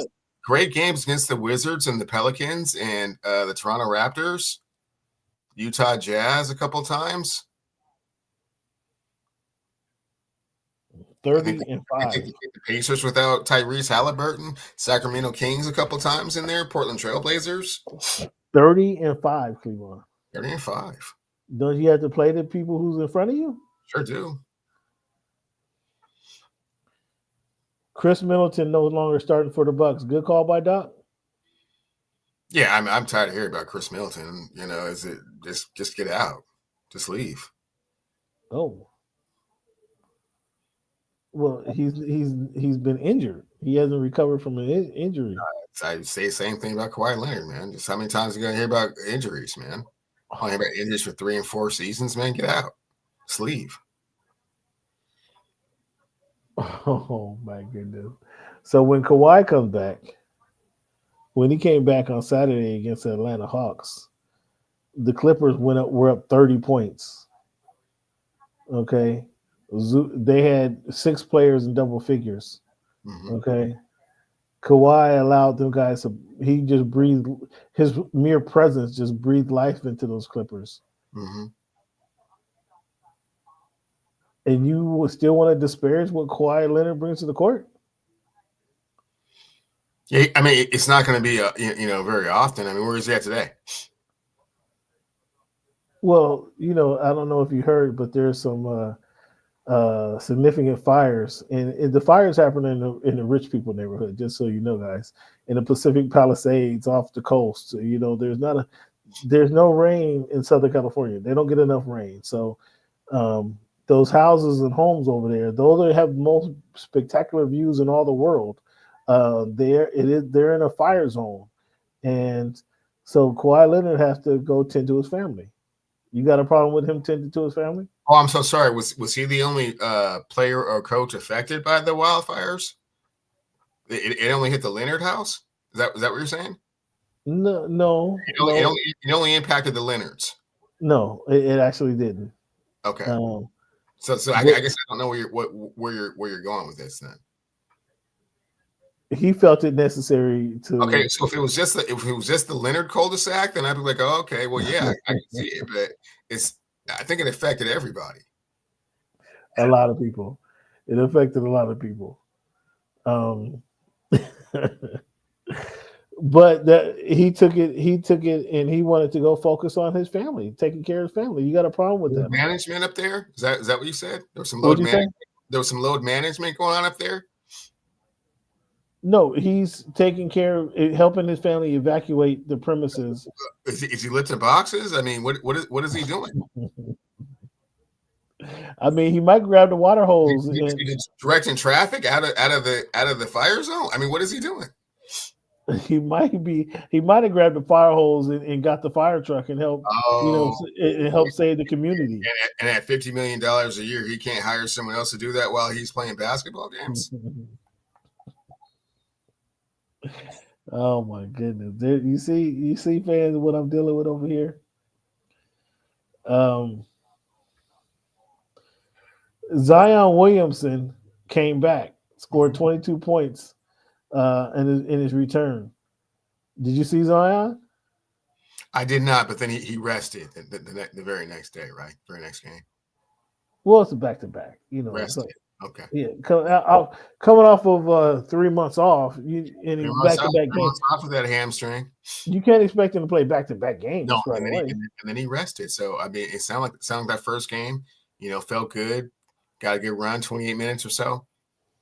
Yeah, work your way back into shape, son. So just like Paulo's returning this week, we can't expect Paulo to play back-to-back games, can we? Oh, I mean, Paulo's a G. I mean, we don't know what Paulo's going to do. He's been working out. He's been staying focused and dedicated. It's a different kind of a guy. Well, we know one team who isn't focused and dedicated. How did your Los Angeles Lakers lose to the Dallas Mavericks without Luka Doncic and Kyrie Irving? That loss was somewhat inexcusable. I can't really say exactly why or how that happened, but fortunately, they are still playing well enough to be the number 4 team in the Western Conference, which says a great deal about what they've been able to endure and accomplish over the course of the season so far. They actually have the same record as the Clippers, and so that's the 4th spot. 7 and 8 actually. Let's not get too carried away. 7 and 8. I don't. That's not true. Well, look it up yourself then. Tell us what you find. Look it up and tell us what you find. I don't need to look it up. I already know they're 4 or 5. They're not 4 and 5. Yes, they say. Maybe they were last week. But I'm interested for you to look it up and tell the fans what you see, what you find. I feel no need to do that right now. Oh, you don't want to look it up. Well, you don't want to see what reality has to say. Well, I mean, there's fires going on, so maybe LeBron might have to, head to the hills because I think he lives in a slightly better neighborhood than Kawhi. Maybe even a little bit more in danger, but somehow he manages to play games. Crazy. That's funny. The entire Los Angeles Lakers team played all the games. That's wild. You're funny. You're funny.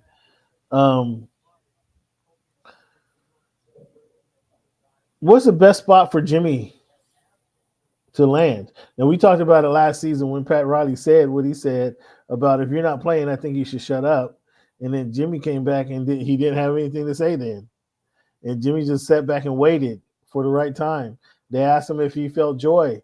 He says no. They said, can you find your joy with this Miami Heat team? He says he doesn't think so. So, they're trying to play was it Miqueas Masmacho out there in South Beach. And I don't think Jimmy's going to win this battle. If Pat Riley ran off LeBron James, if he traded Dwayne Wade. He didn't run off LeBron. That's first and foremost. He offered LeBron a deal. LeBron did not want to come back. That was on LeBron. He did not run him off. Okay. He didn't give Dwayne Wade as much money as Dwayne would have liked in his 17th season. So he didn't really run him off either. Okay. Jimmy. Is he going to run Jimmy off or not? No, Jimmy's going to be with the Heat. Jimmy going to come to a senses? Well, we'll see how this first, 7-game suspension goes. If he continues to spat off at the mouth and then gets suspended for 7 more games, I mean, we're starting to talk about quite a bit of money. So you think Jimmy is just going to take 7 games and hush up? He's at these 7 games. He's just going to be a good little. If he goes spouting off at the mouth again, it'll just be 7 more games, maybe even more. It might even be 10 games at that point. Now you're missing like 20 game checks. That's a lot of game checks. So you sound like you're expecting Jimmy just to play nice and realize he can't win this. You don't have to play nice, Cameron. I mean, if you're trying to, this is not like everybody is starting to see what the new CBA looks like, man. You can't just be like, I'm mad and pout and leave. There's all other kinds of restrictions with regards to salary cap that you just can't just do whatever you want and then just take the hit on the back end. It's all kinds of aprons, all kinds of everything. So they keep talking about Bradley Beal, but who wants $112 million worth of Bradley Beal for 2 seasons? That's what you're giving me for Jimmy Butler? Like, no, I don't really want that. So if you can find someone else that's willing to pay $56 million a year for the next 2 seasons for Bradley Beal, then be my guest. But I'm pretty sure Pat Riley doesn't want to do that.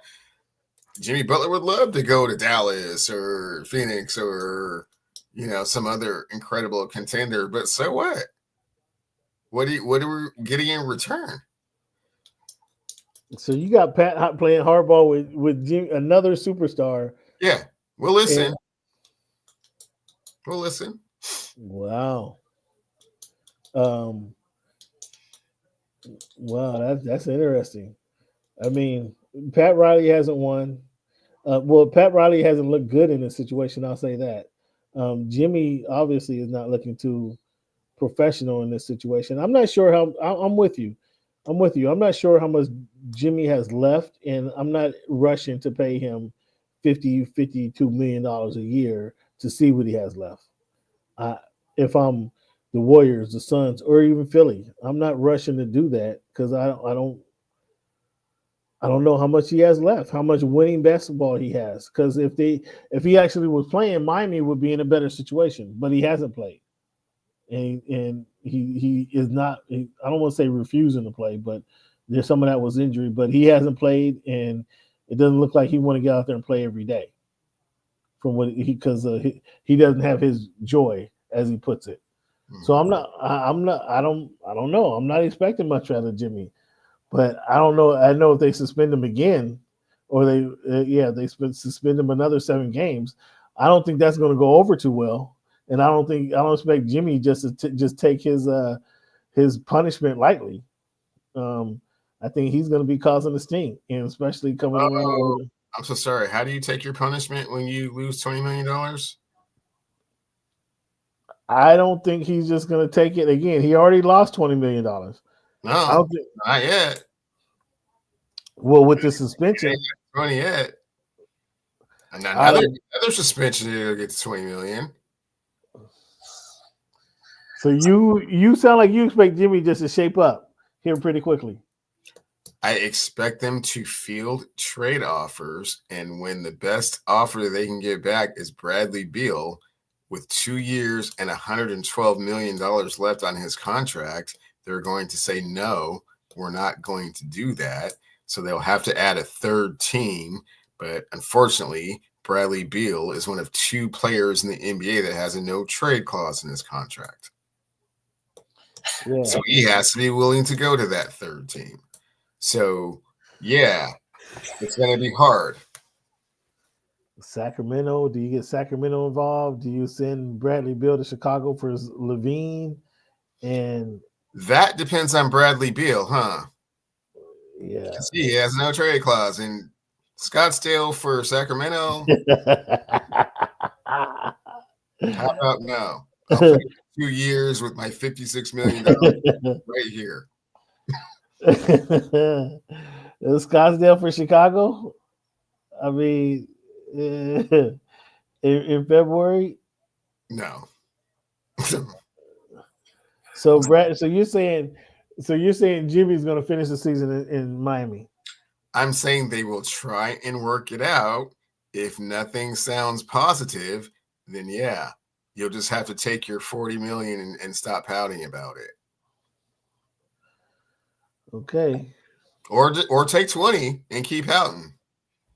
Keep pouting some more. It'll just be 10. Keep pouting some more, and you'll be.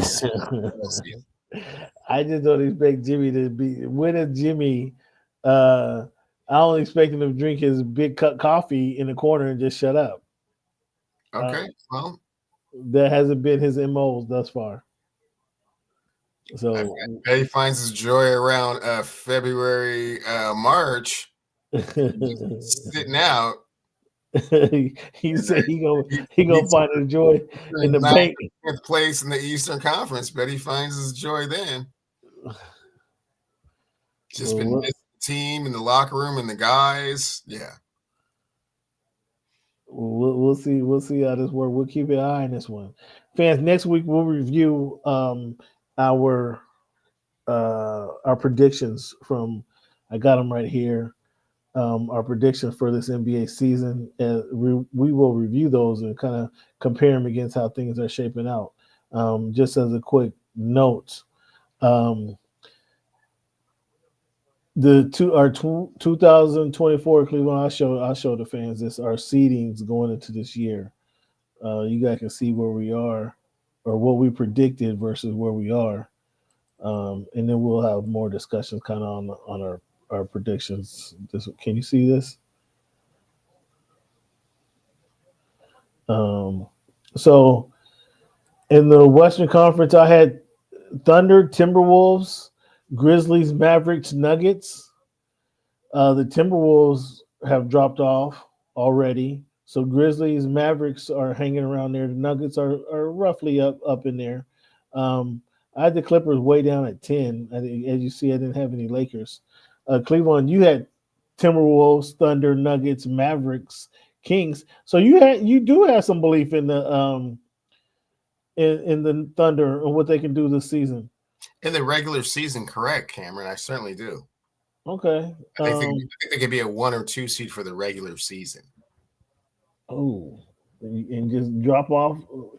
That regular season has to account for something, though, Cleveland. That's what I don't get.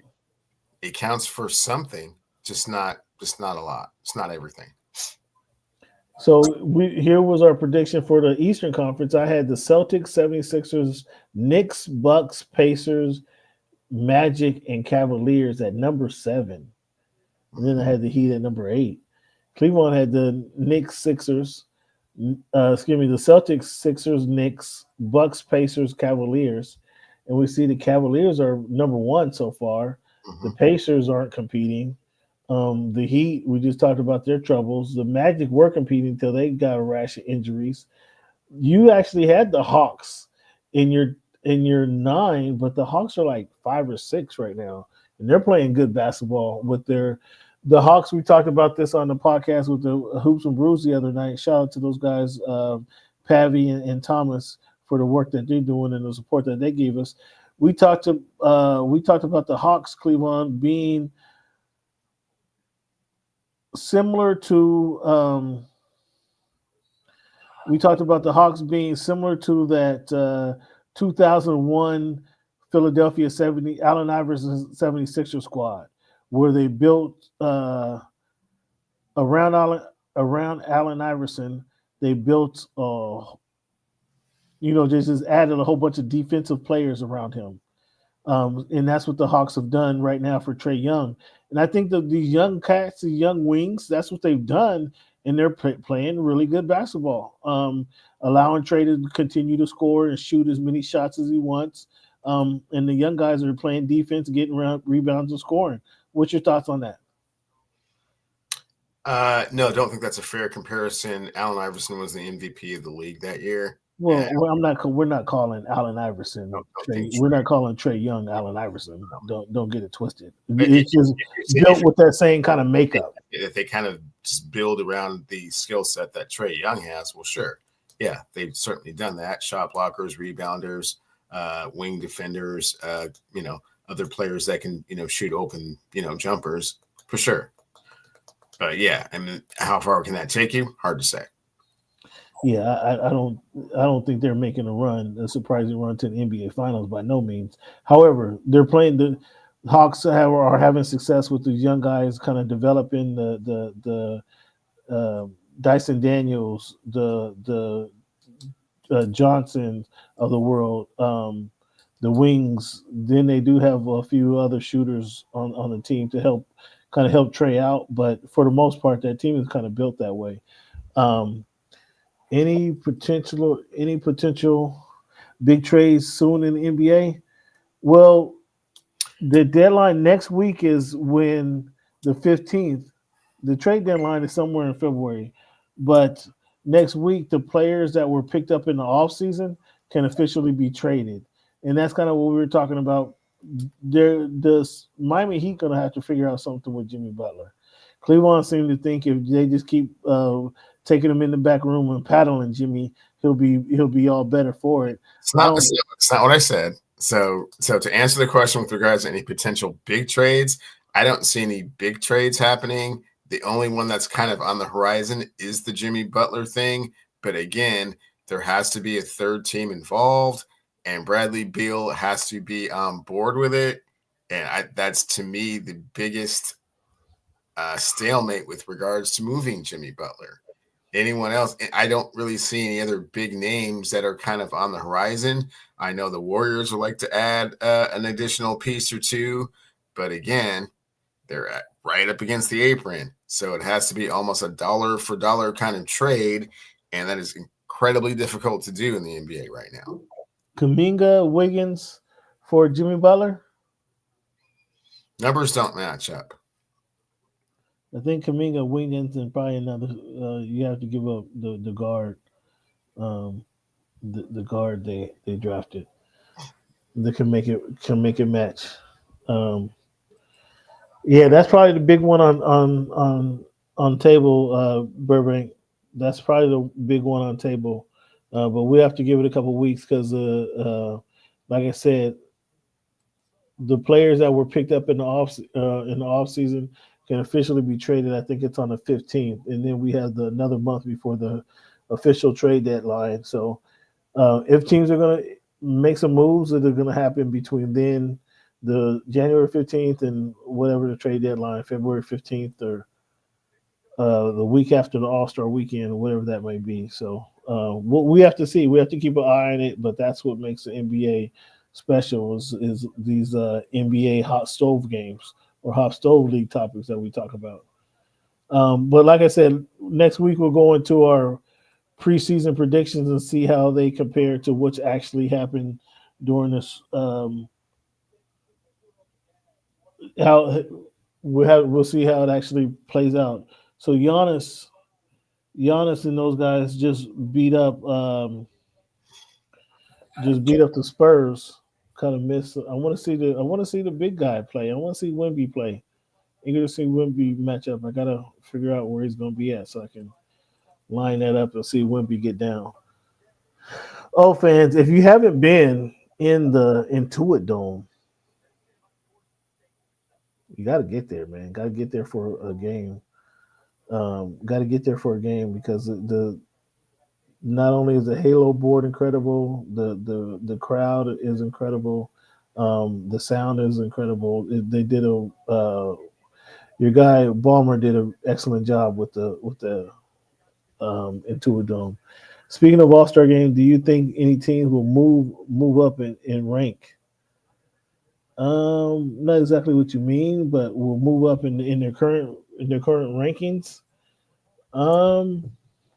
Cleveland, what do you think? I'm gonna look at the rankings right now and give this guy a better answer. Thanks for tuning in, Thomas. I don't think so. I think I kind of like this year more than years past because there have been a lot of teams that are kind of doing some things that they haven't done previously. And I don't want to say that they're playing out of position, but they're getting a little bit used to doing some things kind of out of character for themselves. Example, the Cleveland Cavaliers are the best team in the Eastern Conference. When's the last time that's happened? The Houston Rockets are 3 or 4 in the Western Conference. When's the last time that's happened? Hold on now. I told you about Houston. I did say I was a little premature last year in saying that Houston Rockets team, the way it's constructed, they have enough talent to get to the playoffs. They just missed the playoffs last year, but just on talent alone, they had just enough to get to the playoffs on talent alone. I said this last season. And with Ime now, they're a much better team. So don't sleep on those Houston Rockets. But go ahead, Cleveland. Yeah, so I mean, teams are kind of getting an opportunity to kind of play in a position that they're not necessarily familiar or comfortable with. I know quite a few of us, myself included, thought the Timberwolves would be much better than they've been playing the first half of the season. I think the loss of Karl Anthony hurt their chemistry a little bit more than they had anticipated. So kind of seeing how those things kind of play themselves out should be interesting. I know Philadelphia didn't expect to be playing from, second to last place, trying to, all of a sudden sprint their way into like a 7 or 8 seed. So, those things are somewhat interesting. With regards to the actual outlook for the All-Star game, I don't really take too much stock into the All-Star game like everyone else. Everyone else wants it to be this real rugged, let's play it out kind of thing. I think it's just a competitive game. That's what I want to see. I want to see a competitive game. I don't necessarily think that an All-Star game should necessarily be a competitive game. I mean, it's cool to be competitive to a certain extent, and obviously the last couple of years it's gotten a little out of control with the hundreds of points that they're scoring. I get that. But does it have to be like all serious and all of a sudden, 4 teams and, battle royale? Nah, it's just the All-Star game, man. these are the best players in the league. They come out, they kind of do their thing a little bit and go back home. It's the best players and the most athletic players in the world. It's too much to ask them to compete. It's too much to ask them to compete. It's too much to ask. They spar a little bit, man. It's an exhibition, man. It's an exhibition. Let it be an exhibition. I mean, this isn't golf. This isn't golf. This is let's see the best athletes get after it. Get after it. Show us something. We're not asking you guys to play 48 minutes of Knicks and Heat or Knicks and Bulls from the 90s. That's not what we're asking. Just say be more competitive than you've been. To giving up 200 points and just Ole defense and letting anybody who's running up the court just have a free dunk. Come on, get in the way a little bit. Or just kicking out and throwing 3-pointers. Come on, stop it. Cut it out. Play basketball. Have a heart. Have a competitive nature that you don't want to let your opponent go off for 30 points in a game. I mean, what's wrong? How is that too much to ask? Why is it too much to ask for the guys to just show a little competitive spirit? I don't think that's too much to ask. As for your question, are some of these teams going to move up? Cleveland mentioned it. The Philadelphia 76ers are number 11 right now. I expect them to move up. Like Cleveland said, they're going to be racing, trying to compete for at least the play-in tournament, but they got some work to do. They're 11. They're 15 and 20 right now. They are 3 games out of the they're 3 games out of the 5th seed. So I expect them to try to make some movement. Detroit is number 8.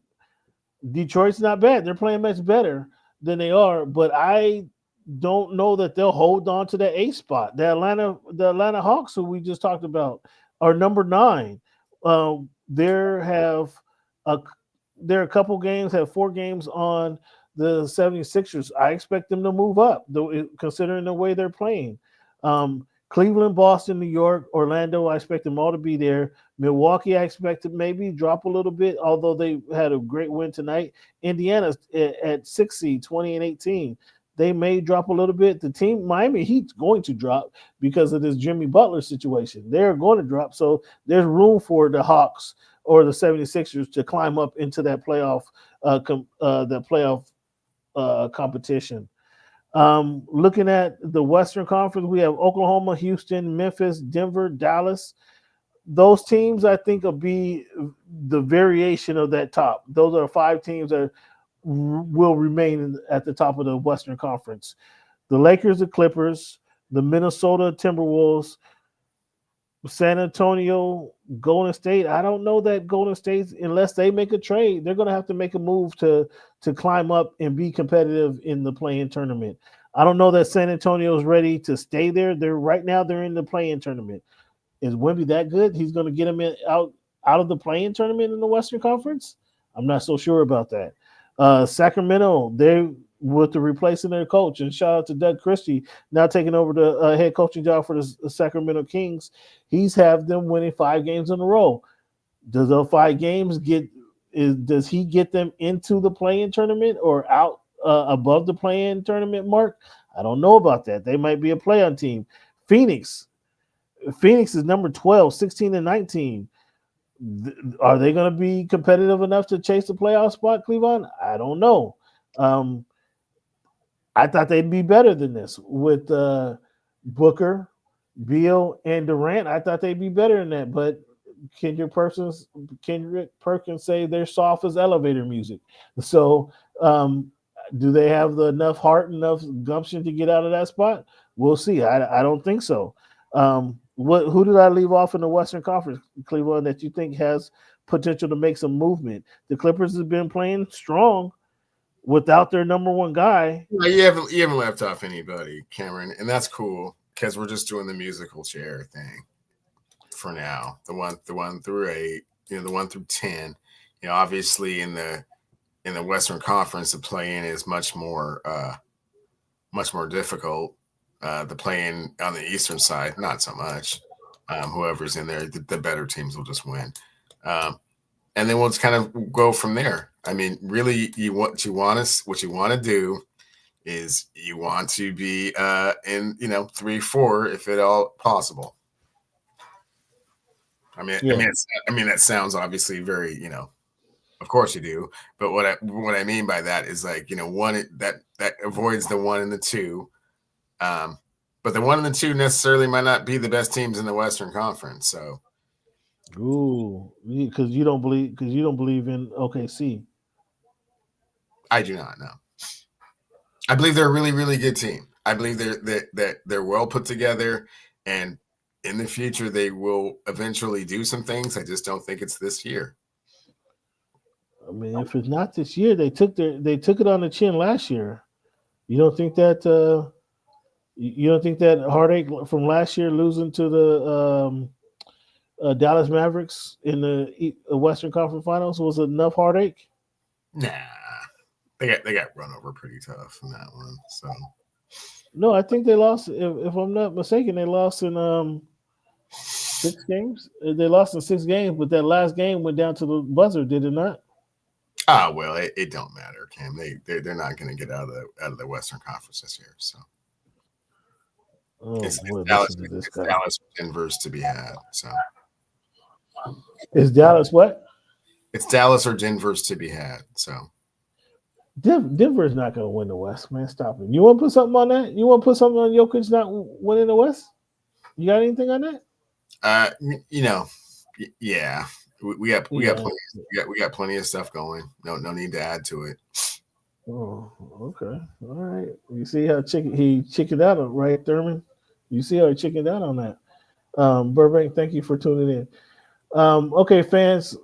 This week in history, got an interesting topics this week, but this is another staple of our Voice of the Fans podcast where we just give you kind of a history lesson on some of the things that happened in the past. So bear with us here. Cleveland, A.B. Blackburn received the patent for the railroad signal back in January 10th, 1888, Cleveland. January 7th, 1890, W.P. Purvis, one of our great African American inventors, received the patent for the fountain pen, Cleveland. Did you know that? W.B. Purvis. Did not know that. January 14, 1939, Hattie McDaniel became the first African American to win an Academy Award Best Supporting Actress for her role in what movie? Gone with the Wind. As she played Mammy. January 7, 1955, Cleveland, Marian Anderson became the first African American to perform with the New York Metropolitan Opera. January 12th, 1948, U.S. Supreme Court decision said a state must provide blacks with an equal opportunity to commerce and study of commerce.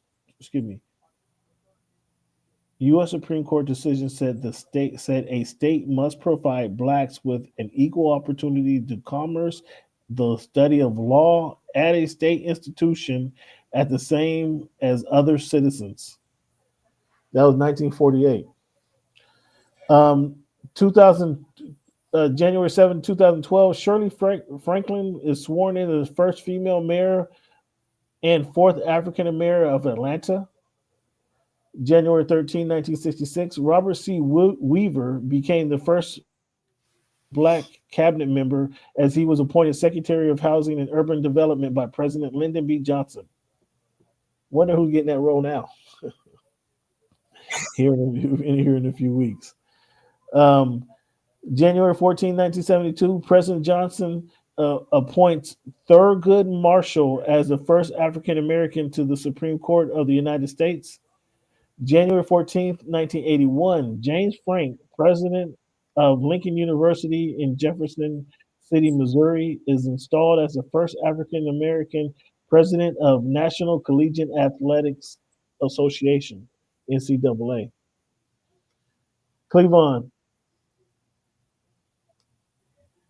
January 7th, 1998, Los Angeles Lakers center Shaquille O'Neal blocked 3 shots in a 114-102 win over the Milwaukee Bucks to bring his career total to 1,002. That's what I got for our for this week in history segment. Cleveland, we got the college. How you enjoying the college football tournament, man? I like the way that it's unfolded so far. You said you want to see what the home field advantage look like. So all the home teams are winning. Is that too much of an advantage, do you think? So the home teams won the first round, and then the second round that were all bowl games. So those weren't home games. Okay. Going forward, we have Texas playing in the Cotton Bowl against Ohio State, kind of a home game for them. And then Notre Dame and Penn State tomorrow. Not a geographic advantage for either one of them. But, yeah, the home games certainly stood out. It was definitely the higher seeds dominating the lower seeds. Should have followed my instincts to the casino at that one. Yeah. Should have. So you want to make predictions for the Notre Dame Penn State? Notre Dame. What about Cotton Bowl, Ohio State and Texas? Texas. Texas is gonna beat Ohio State. I think it's going to be hard for them to go to the Cotton Bowl and win. But do we see young Manning in that game? Probably a little bit.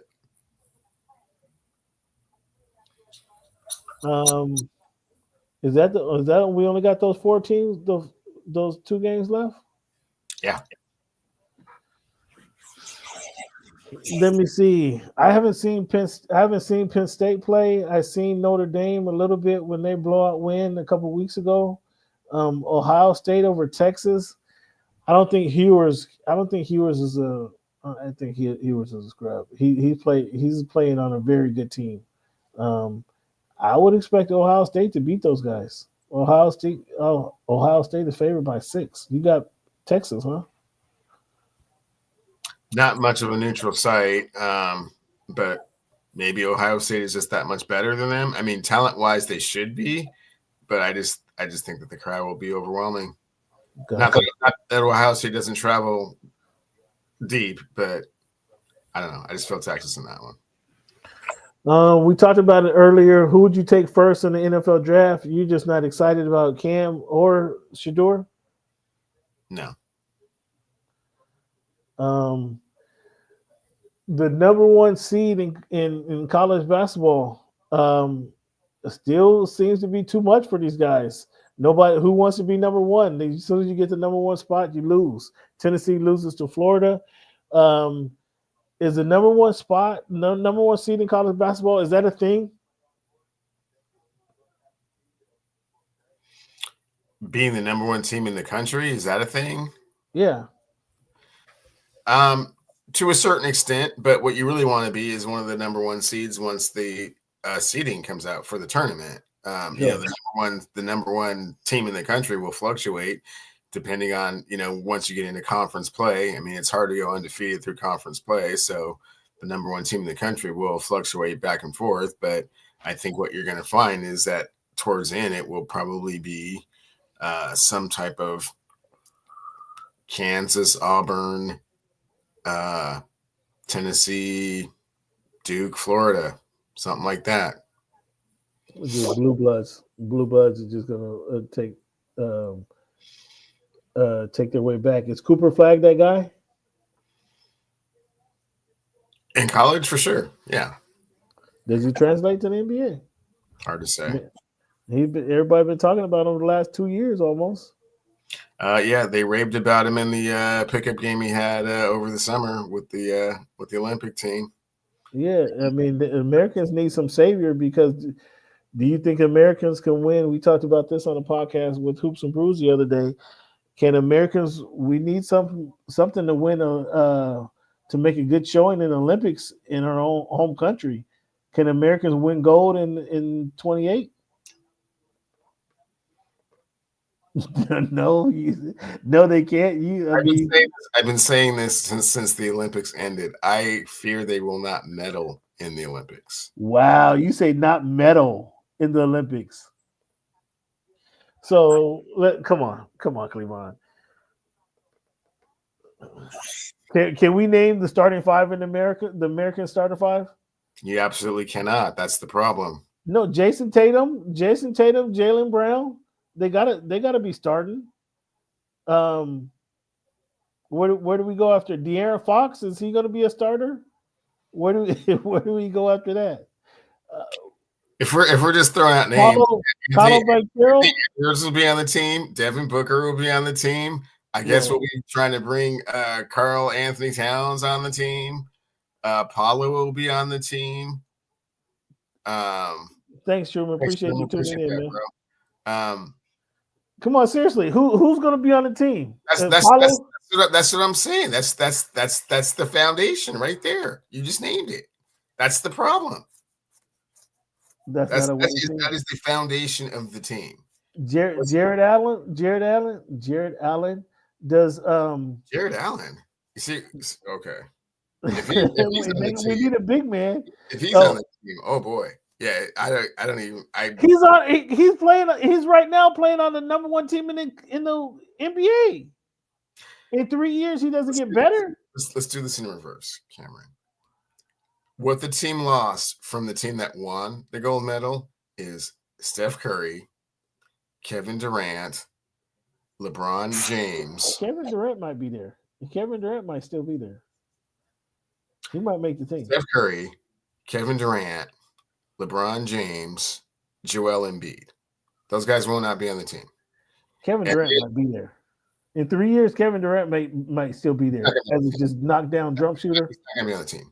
So then your other players on that team, Tyrese Halliburton, Derek White, Drew Holiday. Champions. 2 champions. You just named 2 champions right there. Okay.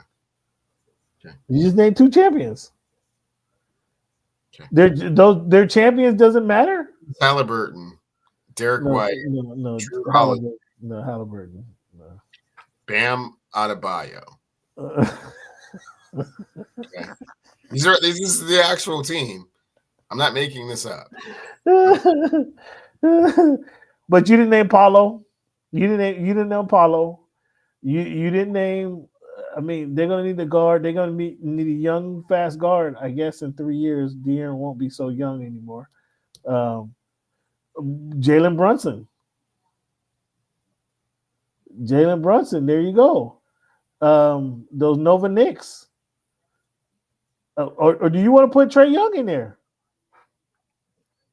None of those players that you aforementioned were good enough to be on this last team that just barely won the gold medal. We gonna medal, Cleveland. Come on, that'd be too embarrassing if the U.S. men's basketball team does not medal in the games that played in Los Angeles, California. Yeah. They're not taking it seriously enough, man. And I mean, it's not even that they're not taking it seriously enough. It's just there's not enough people in reserve that are going to be ready to play. I mean, there'll be some like Cooper is going to step up. Maybe the son of Jarrell, the grandson of Jarrell is ready to shine by then. No? Cleveland has no confidence in their country, huh? No confidence. So you're going on Wemby. You're going to be having a Wemby jersey on by the time next Olympics. I'm not going to have a Wemby jersey on, but I would not be surprised if France won the gold medal. Would you? I mean, in 3 years, I mean, somebody's going to have to emerge as not the Wemby stopper, but to slow those guys down because they're going to be fired up. They're going to be fired up to come over here for looking for retribution for how they got done in France on their home court, in their home country. Yeah, I think so. Haven't forgotten. They're going to be fired up.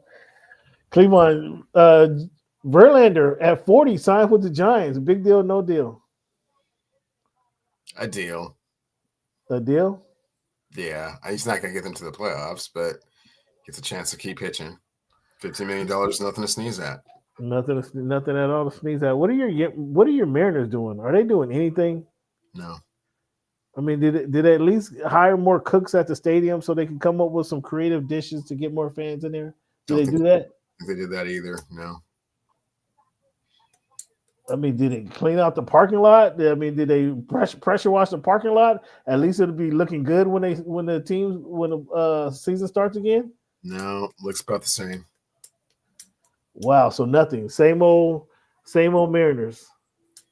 Same old 65 and 65. No, 85 and 77.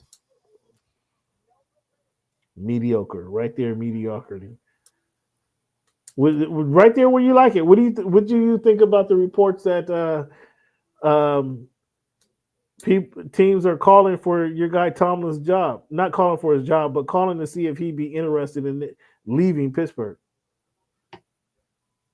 It's flattering. They understand what he brings to an organization, that type of stability, that type of culture. Sure, you'd say that. Sure, you'd say that. And it's not me saying it. It's the other teams inquiring about it. Like it's not my personal opinion. So 17 years of not losing ever. It stands for something in some people's eyes. Some people, they just kind of cast it aside as no big deal. It is no big deal. It is no big deal. They haven't won a playoff game in like 9 years. Okay. Well, and you have them losing this weekend, so that's going to be 10 years without a playoff win. Okay.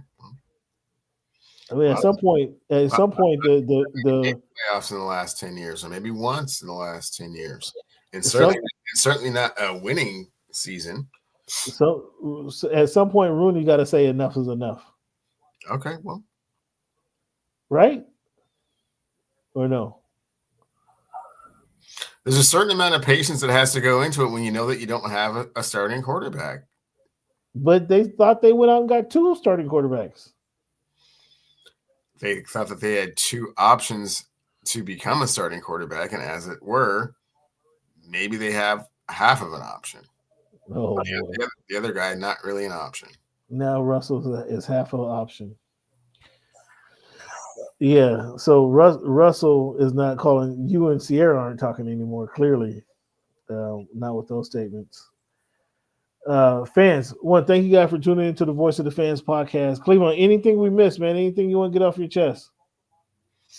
No, I think we pretty much ran through it. Fans, I want to thank you. I don't have my soundboard, but thank you guys for sticking with us. Sorry for the layoff. Hope you guys all enjoyed your holiday season. But we're gonna be back. We'll be back. We should be back next week. Let some unforeseen things transpire. Look forward to chatting with you guys again. Thank you guys for tuning in to the Voice of the Fans podcast. Please hit that subscribe button, hit that like button. Tell a friend about the Voice of the Fans podcast. Cleveland, let them know where they can find you. At Clevey Wonder on Twitter, and Cleavon Steele on Instagram, and Clevey Wonder on TikTok. And you can find me at _ Voice of the Fans on Twitter, Voice of the Fans on Instagram. And I'm a Blue Sky, Cam Buford at Blue Sky. That's Cam, CAMBUF at Blue Sky .co or whatever it is, at Blue Sky. Fans, I want to thank you guys sincerely for tuning in to the Voice of the Fans podcast. We appreciate it. Let's give a shout out to Cleveland for being a part of the show. And the final quote, or the final staple of the show, is I want to leave you guys with the quote to help carry you, start the new year off, and then give you some motivation for the rest of the week. A man's worth is no greater than his ambitions. One more time, Cleveland. A man's worth is no greater than his ambitions. That's Marcus Aurelius, Cleveland, the legendary Marcus Aurelius. Again, thank you guys for tuning into the show, Voice of the Fans podcast. We appreciate it. As always, fans, thank you for making our voice your choice.